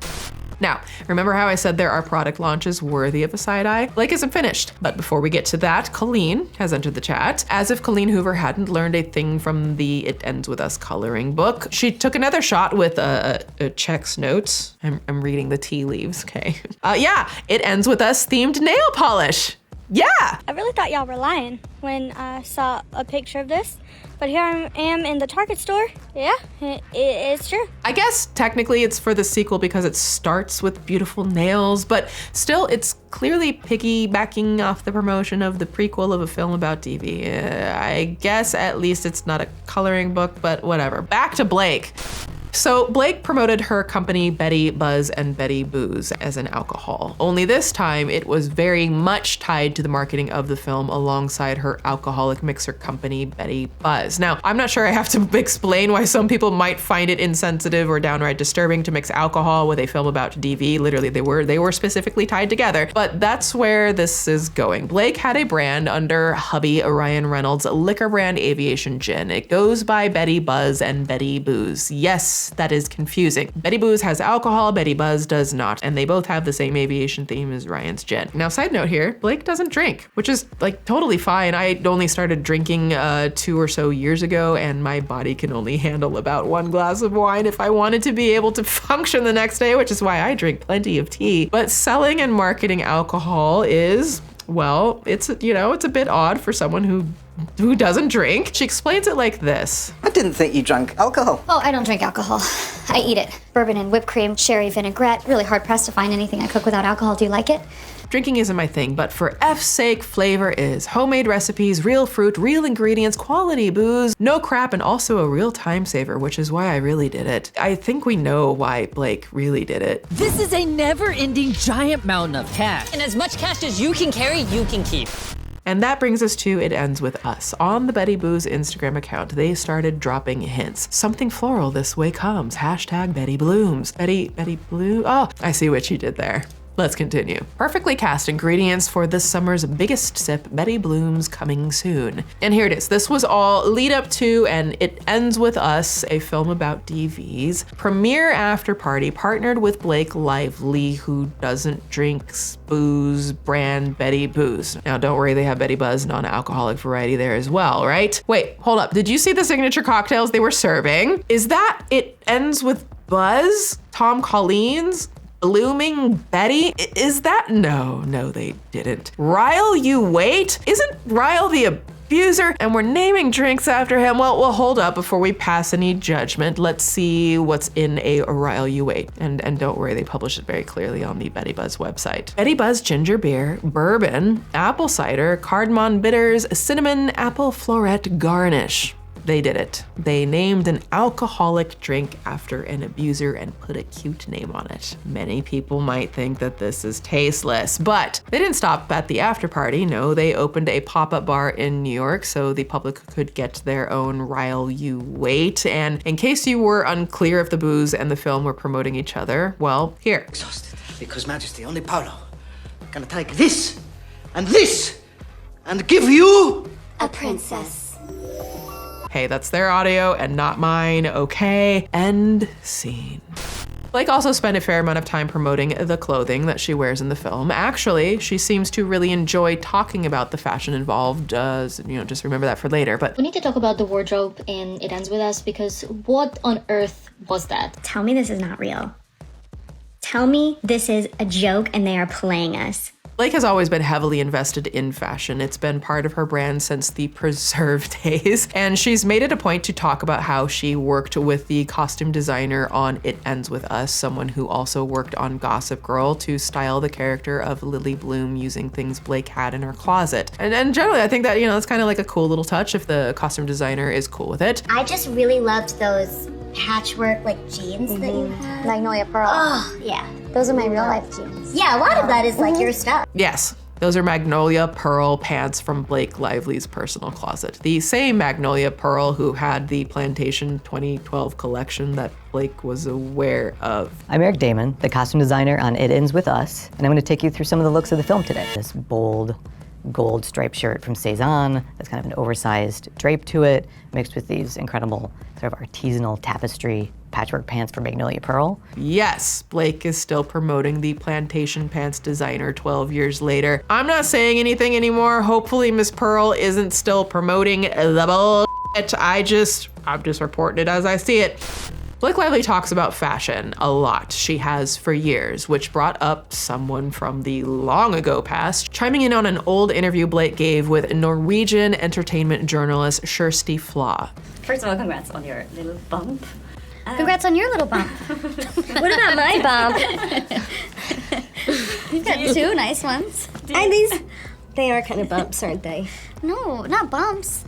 The lovely lady lumps. Check it out. Thank you. So I know zillions of people are dragging Blake for this response. She's congratulated on her publicly known pregnancy and low-key insults the interviewer, which I thought was pretty weird and kind of nasty. But at the same time, I'm trying to remind myself, okay, I'm trying to be fair here, more fair than a lot of people are. This was likely one of countless interviews. Usually the way these type of pressers go is the actors or directors or whoever are in a small room, and then it's just a revolving door of interviewers coming and going, and they get a couple of minutes with these stars or whatever, right? It's very quick, it's a very long day. And while Blake's pretty rude, and I don't think Kjersti meant anything malicious, perhaps Blake just didn't want her pregnancy discussed in press, which would be fair, I don't know, but I can imagine that. But then it gets kind of like Mean Girl. I love most of his movies, and this one was so visually amazing. Yeah, it's gorgeous. Did you guys love wearing those kind of clothes that you... Yeah.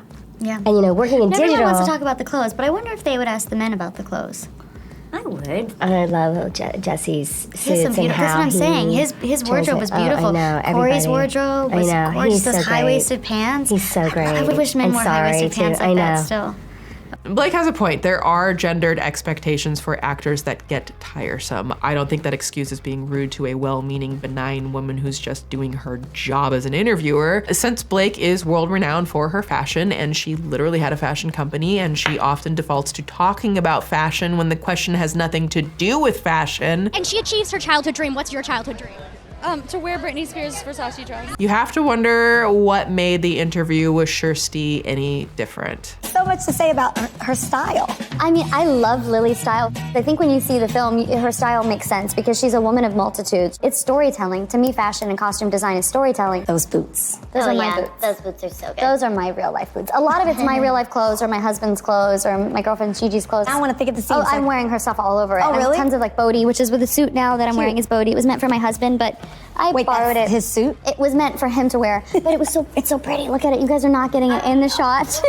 Kjersti interviewed Blake back in 2016, but didn't upload that video to her YouTube channel until August 10th, 2024, which was shortly after It Ends With Us premiered in New York, though Kjersti claims she had no idea there was controversy brewing. I got contacted by another reporter who told me a story that was a little similar to this one that he had experienced, and then we started talking about comparing notes about this, and then I just felt like, you know what, it's not okay to behave like that, and I think it needs to be called out. And I actually hadn't read up about all the other controversy that was going on with Blake Lively and her new movie, It Ends With Us. So it was kind of a coincidence, I have to say, that this ended up being posted right now. And just when you thought it couldn't get any worse, after the video went viral, Kirsty revealed in a follow-up interview that she is actually unable to get pregnant, meaning Blake's little bump comment kind of cut that much deeper for her.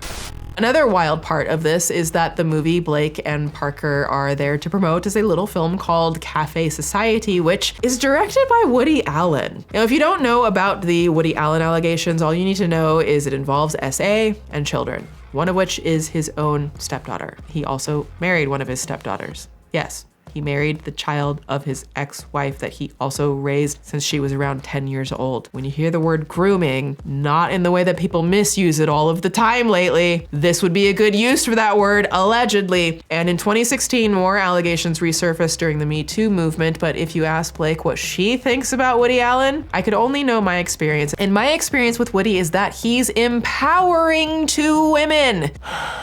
And that's where I'm leaving that. In the meantime, the media spin and speculation about Justin, Blake, and the fate of the film itself seemed like it was getting serious because Justin Baldoni hired the agency Group PR, a PR firm launched in June by Melissa Nathan, who interestingly worked for a decade with Matthew Hiltzik of Hiltzik Strategies, who worked to support like women in Jewish communities for Hillary Clinton campaigns, is considered one of the world's leading PR firms. While she was there for 10 years, as you can guess, they have represented clients who are both polarizing and not polarizing. That is the nature of public relations, much like attorneys. Now, people sometimes try to make weird gotcha moments out of this and sensationalize it as if it's all black and white. But if you don't like one client someone represents, I mean, I certainly don't like some of them, you probably do like another client when you look at the entire roster, and none of them have anything to do with Justin Baldoni, as he is his own person with his own autonomy. It's kind of like, I'm not gonna blast Kesha, SZA, Britney Spears, Normani, or Shakira for signing with RCA Records, the same record label that refused to drop Chris Brown after he brutalized Rihanna. Some of these women signed not long after that attack. Like, I don't expect Shakira, Britney, or SZA to not work with RCA because I can't stand Chris Brown. Those women have their own autonomy in their work, and that would not be fair to them.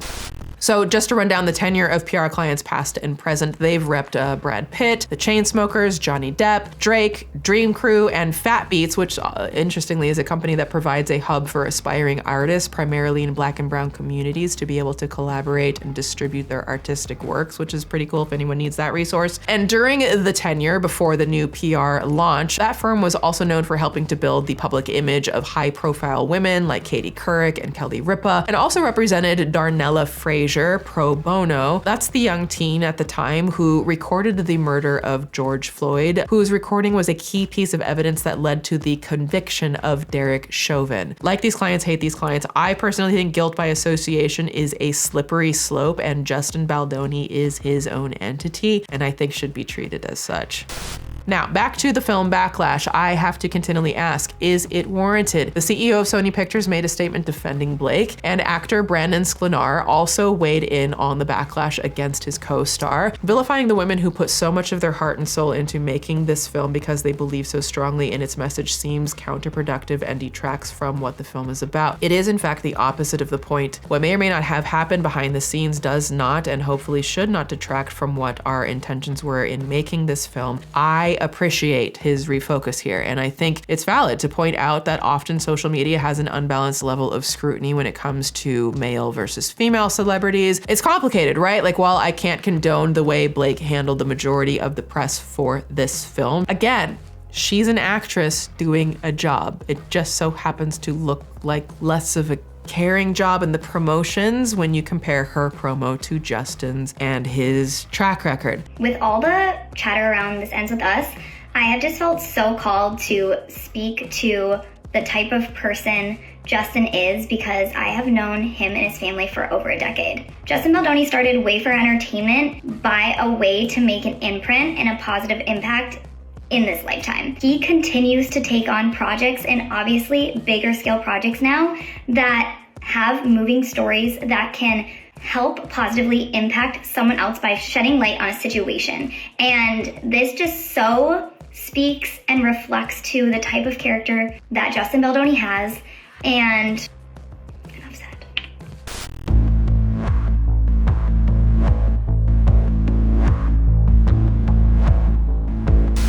So let's play some more devil's advocate here. This is a Swoop doc, and we always look at nuanced perspectives. With regards to the film, there are still a lot of unknown variables. Why did the cast unfollow Justin? Are they mad at him? Was he an ass on production? Are they afraid of upsetting Blake Lively because she's perceivably has a much more powerful career and wealth and husband? There was a lot riding on this film, and Justin was trying to cater to legions of eager fans alongside some big personalities, as he pointed out. Every move is a miracle, and then of course you're navigating complex personalities and trying to get everybody on the same page with the same vision, and mistakes are always made, and then you figure out how to move past them. At times I think I've had people wondering if I know what I'm doing or if I have a point of view, because I'm so willing to have my vision changed. I don't believe that inspiration or creativity comes through one person. And let me tell you, as someone who is a director of film sets, music video sets, managing a whole production and a whole team and trying to make sure everyone is happy and of the same vision is not an easy task. You have to be very, very meticulous and constantly always thinking about absolutely everybody else. At the same time, you're also having to think about the quality of the production. It is a heavy burden to carry on your shoulders that honestly, if you have never done it, you just can't understand. You can think you understand, but you don't know till you've done it. That's what I'm gonna say there. So it's one thing if fans disagree with you, but it's another when it's your lead actress. So anonymous interviews with the crew of It Ends With Us, it definitely hints at tension on set. Quote, everyone knew that they didn't like each other. I think some of the rumors online seem a little strong. I don't think they hate each other, but I don't think they would work together again. Their styles are way too different. Blake is very business-minded and very practical. Justin is so on the other side of why he makes art that they were never going to be friends. Interesting line there. Blake has openly admitted to there being some creative differences on set, like her wanting to use the Lana Del Rey song Cherry at a certain point in the movie, even though they begged her to not to, but she fought to keep it in. There's also speculation that Justin and Blake had creative differences leading to 2 different cuts of the film, which isn't entirely unusual, but that Blake enlisted the help of Shane Reed, the editor of her husband's film Deadpool and Wolverine, to make her own edit behind Justin's back, which would be wild, in my opinion, to do to your director, to which he, quote, was made to feel that his vision wasn't as important as Blake's, and it stifled the creativity on set. Of course it would. Most people know that on a film set, the director is in charge, but there are other people making creative decisions about the film called producers. There are different types of producers, but all you really need to know is that executive producers typically outrank someone with a producer credit when it comes to making final creative decisions. Justin was the director, lead actor, and executive producer on the project, and Blake was also a producer on the project. She had a say, but it's a complicated equation when it comes to how much weight to give her voice. And at the end of the day, it's the studio who will have the final say over which cut of the film is the one that will be screened in theaters. But what isn't exactly normal is when Blake hosted her own screening with her preferred cut of the film 2 months before the official premiere. It was a small private screening as part of the book bonanza in Grapeville, Texas, and Brandon Sklenar and Colleen Hoover were right there beside her. I mean, to be blunt, if Justin wasn't aware of this or didn't sign off on this or didn't like this, then it's kind of like a dick move. Completely undermining Justin's authority as the person who purchased the rights to adapt the movie, who was the director, whose production company produced the film, but you know, I guess Blake gonna Blake there. And then there was a potential scabbing, and you know what? I'm a filmmaker, so of course, Petty University has a film department. Roll our cheesy animation intro. We've got a short lesson today, so stick with me for just a minute because this doc is long. Remember when I said that Ryan Reynolds worked on It Ends With Us? The iconic rooftop scene in this movie, my husband actually wrote it. Nobody knows that, but you know. But he wrote it. He works on everything I do. I work on everything he does. So his wins, his celebrations are mine, and mine are his. I mean, he's all over this film. I heard that Ryan Reynolds wrote a scene for the film. Is that true? Look, I think that I'm pretty sure that everybody at some point wrote something for the film. And yeah, Ryan, Blake, I was just so grateful that there's so many collective heads going in to try to make something so beautiful. Do you remember which scene?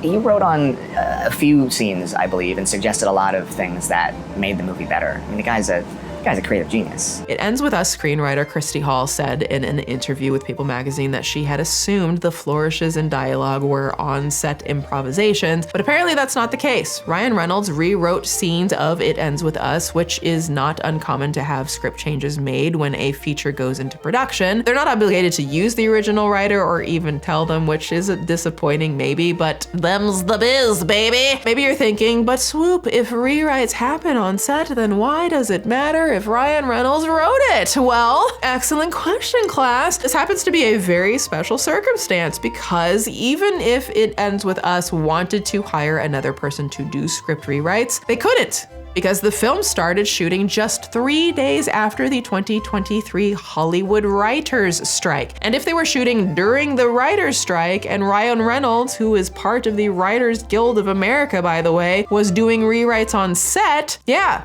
that would mean Mr. Deadpool just crossed the picket line. And maybe this doesn't seem like a big deal to, some of you, but for the rank and file entertainment industry worker, this is giving scab, a big bad, considering lesser known writers weren't able to work or pay their rent over the strike, and Blake just kind of let that slip out in an interview. Now, I should point out that Justin would also have to sign off on rewrites, but it's hard to say how responsible he is or if he was strong-armed into it by the power couple. Either way, this little faux pas made people feel like Blake and Ryan are not for the people. Okay?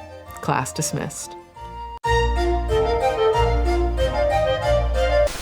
Again, none of that explains why the cast and crew shunned Justin. And let me point out, sources have also said that there are crew standing by him. They just aren't famous, so no one is really paying attention. But there was a story that made some surprising allegations about Justin's behavior on set. Allegedly, Justin was prepping to film a scene in which he has to physically lift Blake, and he approached the on-set trainer to ask how much Blake weighed. Supposedly, Blake found out about this and she felt like he fat-shamed her. Now look, she's allowed to be sensitive about her weight. Most of us are at any size, though to be clear, if you are higher weight, you are fucking beautiful as you are, exactly as you are, and please don't forget that. The thing is, Justin has a long history of back problems. Here's an old video I dug up of him from 2017 getting treatment. I've destroyed my body over the years with sports and not stretching, and this year I'm dedicated to healing. So you'll see me post a lot about the human garage because my buddy Gary here started it. The man literally got stem cells injected into his herniated disc in his spine. A lot of you know, I live with chronic pain and a spinal injury. There's no way in hell I would lift another person. So why in the world would there be an issue with him asking a professional trainer on set how much weight he was expected to lift and how to do that safely? It's also been alleged by a third party that Justin held a kiss with Blake longer than she was comfortable with, which would make it challenging for her to disclose to the director because Justin is the director. I hope that wasn't a scenario that happened. To note, there was an intimacy coordinator on the set of It Ends With Us, and Justin has noted the importance of that role several times. I wanted to make sure that those scenes had a female gaze. And in no way was I running them through my male brain. As much as I can try to see the world as a woman, I never will be able to. Early on, we brought on an intimacy coordinator, and I started meeting with her to figure out, what are ways that I can shoot this? How can this always reflect back, one, to the source material, and while we might not be recreating exactly what was in the book, how can we recreate the feeling and the emotion and what Lily was experiencing in each of those scenes. As defined by the Screen Actors Guild, an intimacy coordinator is an advocate, a liaison between actors and production, and a movement coach and/or choreographer in regards to nudity and simulated S and other intimate and hyper-exposed scenes. Having an intimacy coordinator on set should help mitigate any discomfort involved when performing intimate scenes, and it's Justin's responsibility, not just as the actor, but as the director, to ensure the safety and comfort of the cast and the crew on his sets. I have no idea what to make of this because it's all coming from alleged sources and not her directly, and we don't know Justin's response, so I'm just saying it and just kind of leaving it there. And for one more criticism against Justin, because again, we show all perspectives here, while he continuously foregrounds DV awareness and being a voice for survivors in his interviews, Justin has also interviewed a pretty controversial guest on his Man Enough podcast, Drake Bell. One of the reasons we started this podcast is because we wanted to have very honest conversations. I feel like you want to go there. There's accountability that needs to happen. I have to take accountability for the choices that I've made and make amends as well. Where'd you go wrong? Now, in case you're not familiar, Drake Bell was an actor on a Nickelodeon show who was featured in the HBO documentary Quiet on Set, and Drake Bell was featured discussing the abuse he survived. He also pled guilty to child endangerment over inappropriate interactions with a child, and I'm condensing this because he's not the focus today. He'll tell you that he's innocent, but he's also been accused of being incredibly abusive to his ex-partner, Melissa. May she be safe. Now, I'm not deep diving this, but to be fair, just as from the perspective as an interviewer, just because Justin has someone on his podcast that has been accused of some very serious SA doesn't mean Justin condones it. I think the film and all the work that he's been doing highly underscores that he probably doesn't condone that. And if that were the default setting, then most interviewers would never interview controversial people, which would then be a detriment to society. Like, as an interviewer myself, I would take the opportunity to interview a serial killer. That clearly doesn't mean I condone killing. Now, with my professional style, I would want to grill the hell out of them, but that's not every interviewer's style, and that's a good thing. Diversity of approach, we want that. If someone's style is to not grill, I don't want them to, because that can get messy. All in all, I would rather hear from the people we may or may not agree with to have more context. It makes us more informed, and then we can fact check. So I keep coming back to that anonymous quote from a crew member on the set. Blake is very business-minded and very practical. Justin is so on the other side of why he makes art that they were never going to be friends. That sounds very much like Justin is very the emotional, compassion, empath, making art for the art to reach people, and Blake is very business. There's nothing wrong with either one, but I think that's very telling as to why the press and the promo and all this stuff has gone the way it does. Overall, as you would look at it, Justin currently seems like he's getting through all of this bad press a little less scathed than Blake, although I don't think he's feeling great about it. His comments are still on social media. He's actively posting, whereas Blake's comments on IG have been turned off and she's not posting other than stories. Colleen Hoover also has her IG comments turned off and her TikTok is still private. Oh, how did Blake Lively delete her Instagram? So on Instagram, it's not really deleting your Instagram because you just hide your posts and then you can get them back if you want. But only pop stars do it, and You're in the Illuminati. I'm campaigning to become a pop star. Okay. Yeah.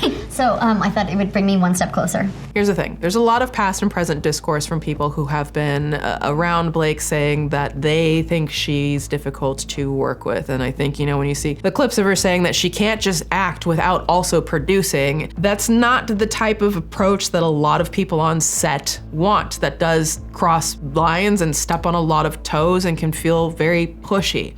This is obviously you're taking on a lead role as well as being a producer on this film. How do you find balancing the two of those?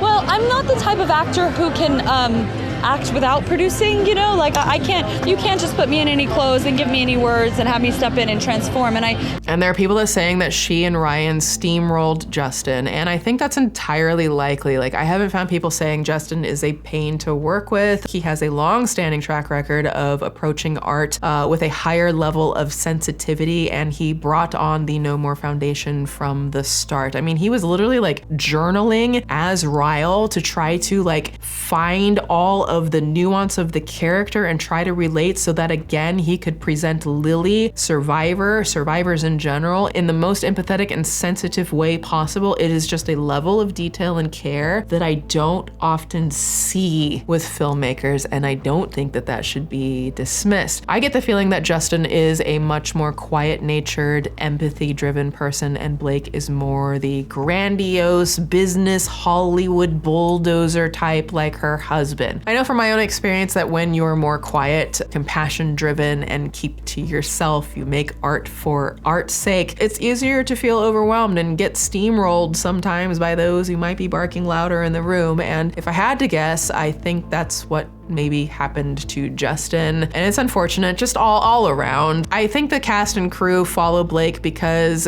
maybe they like her or she has a lot more power in the industry. She's got a powerful career, powerful husband, and the world's most powerful friends like Taylor Swift. What actor would want to burn those bridges? Yes, I think Blake's approach to promoting the film about DV kind of sucked. As a survivor, it felt a bit disingenuous and dismissive a lot of the time. But at least least we can drink her signature cocktail named after the abuser. But I don't think this should cancel her or Justin. C'est la vie. I think if we want advocacy, we should focus on people with a track record for it. Like, you'll get better results. And yes, even if they have varied approaches or use humor, different styles appeal to different people. That's okay, because I also think that we should be careful about gatekeeping how people talk about DV in general. Like, if we get too hypercritical, then people might never want to have the conversation. And maybe that's why Blake never did have the conversation. Who knows? Would have been cool, didn't happen. We move on. I am sorry to see the message of the film get kind of lost at times with this controversy, but somehow at the same time, it's given the film a lot more press. So hopefully somehow there is a net positive in the long run. Will the sequel happen?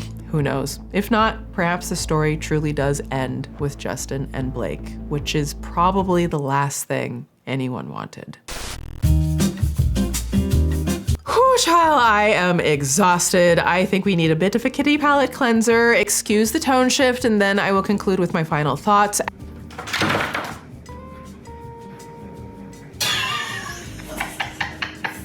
As a reminder, again, small women-owned business here. You can grab your pieces from the Petty University Valid collection and the Valid ribcage by tapping the link below and in the pinned comment. I designed these pieces for anyone who was looking for clothing with positive reminders that you are incredible, beautiful, and valid no matter what you look like, what your beliefs are, what you've lived through, or what you want to do with your life. Positive clothes make me feel good. I'd rather see positive messaging than nothing at all. So if you're looking, I truly believe you're going to love these pieces as much as I do. And for all my fellow spoonies out there, my chronic illness survivors, the rib cage, okay? It hits a little different. It's like our own little secret coded message. And please do keep tagging me with your outfit photos. I love reposting you on my IG stories. Also, follow me on Instagram and Twitter, both linked below. That's where I post most often, have polls, check in on life, and post opportunities to be featured in upcoming Swoop docs. A couple of shout outs from my last doc, The Downfall of MrBeast and Ava Kris Tyson. That one goes deep, so check it out, linked below. First shout out goes to Lauren, who says, "It's not drama, it's dangerous. Thank you, Swoop." That story certainly was dangerous. It was very dark, a lot darker than this one. And thank you for watching and being open to listening. I so appreciate all of you in our community here. And second shout out goes to Alton, who says, "Thank you for reaching out to us trans people. It means so much that you felt the need to make clear that Ava being trans has nothing to do with these allegations. And if I'd known about the questionnaire, I would have also shared my own experience." Again, thank you so much for sharing. You are so worthy. And if anyone is interested, again, in being part of the interview questions for upcoming docs, please do follow me on Twitter. That's where I make all of the announcements, like the Nikocado doc that I have coming up. I had a lot of questionnaires from a lot of you that will be featured in that. Also, I have a new second channel called Swoop 2, TOO. That's where we dig into the dark waters of the sus pool, where we dip into all kinds of mind-bending stories, true crime, and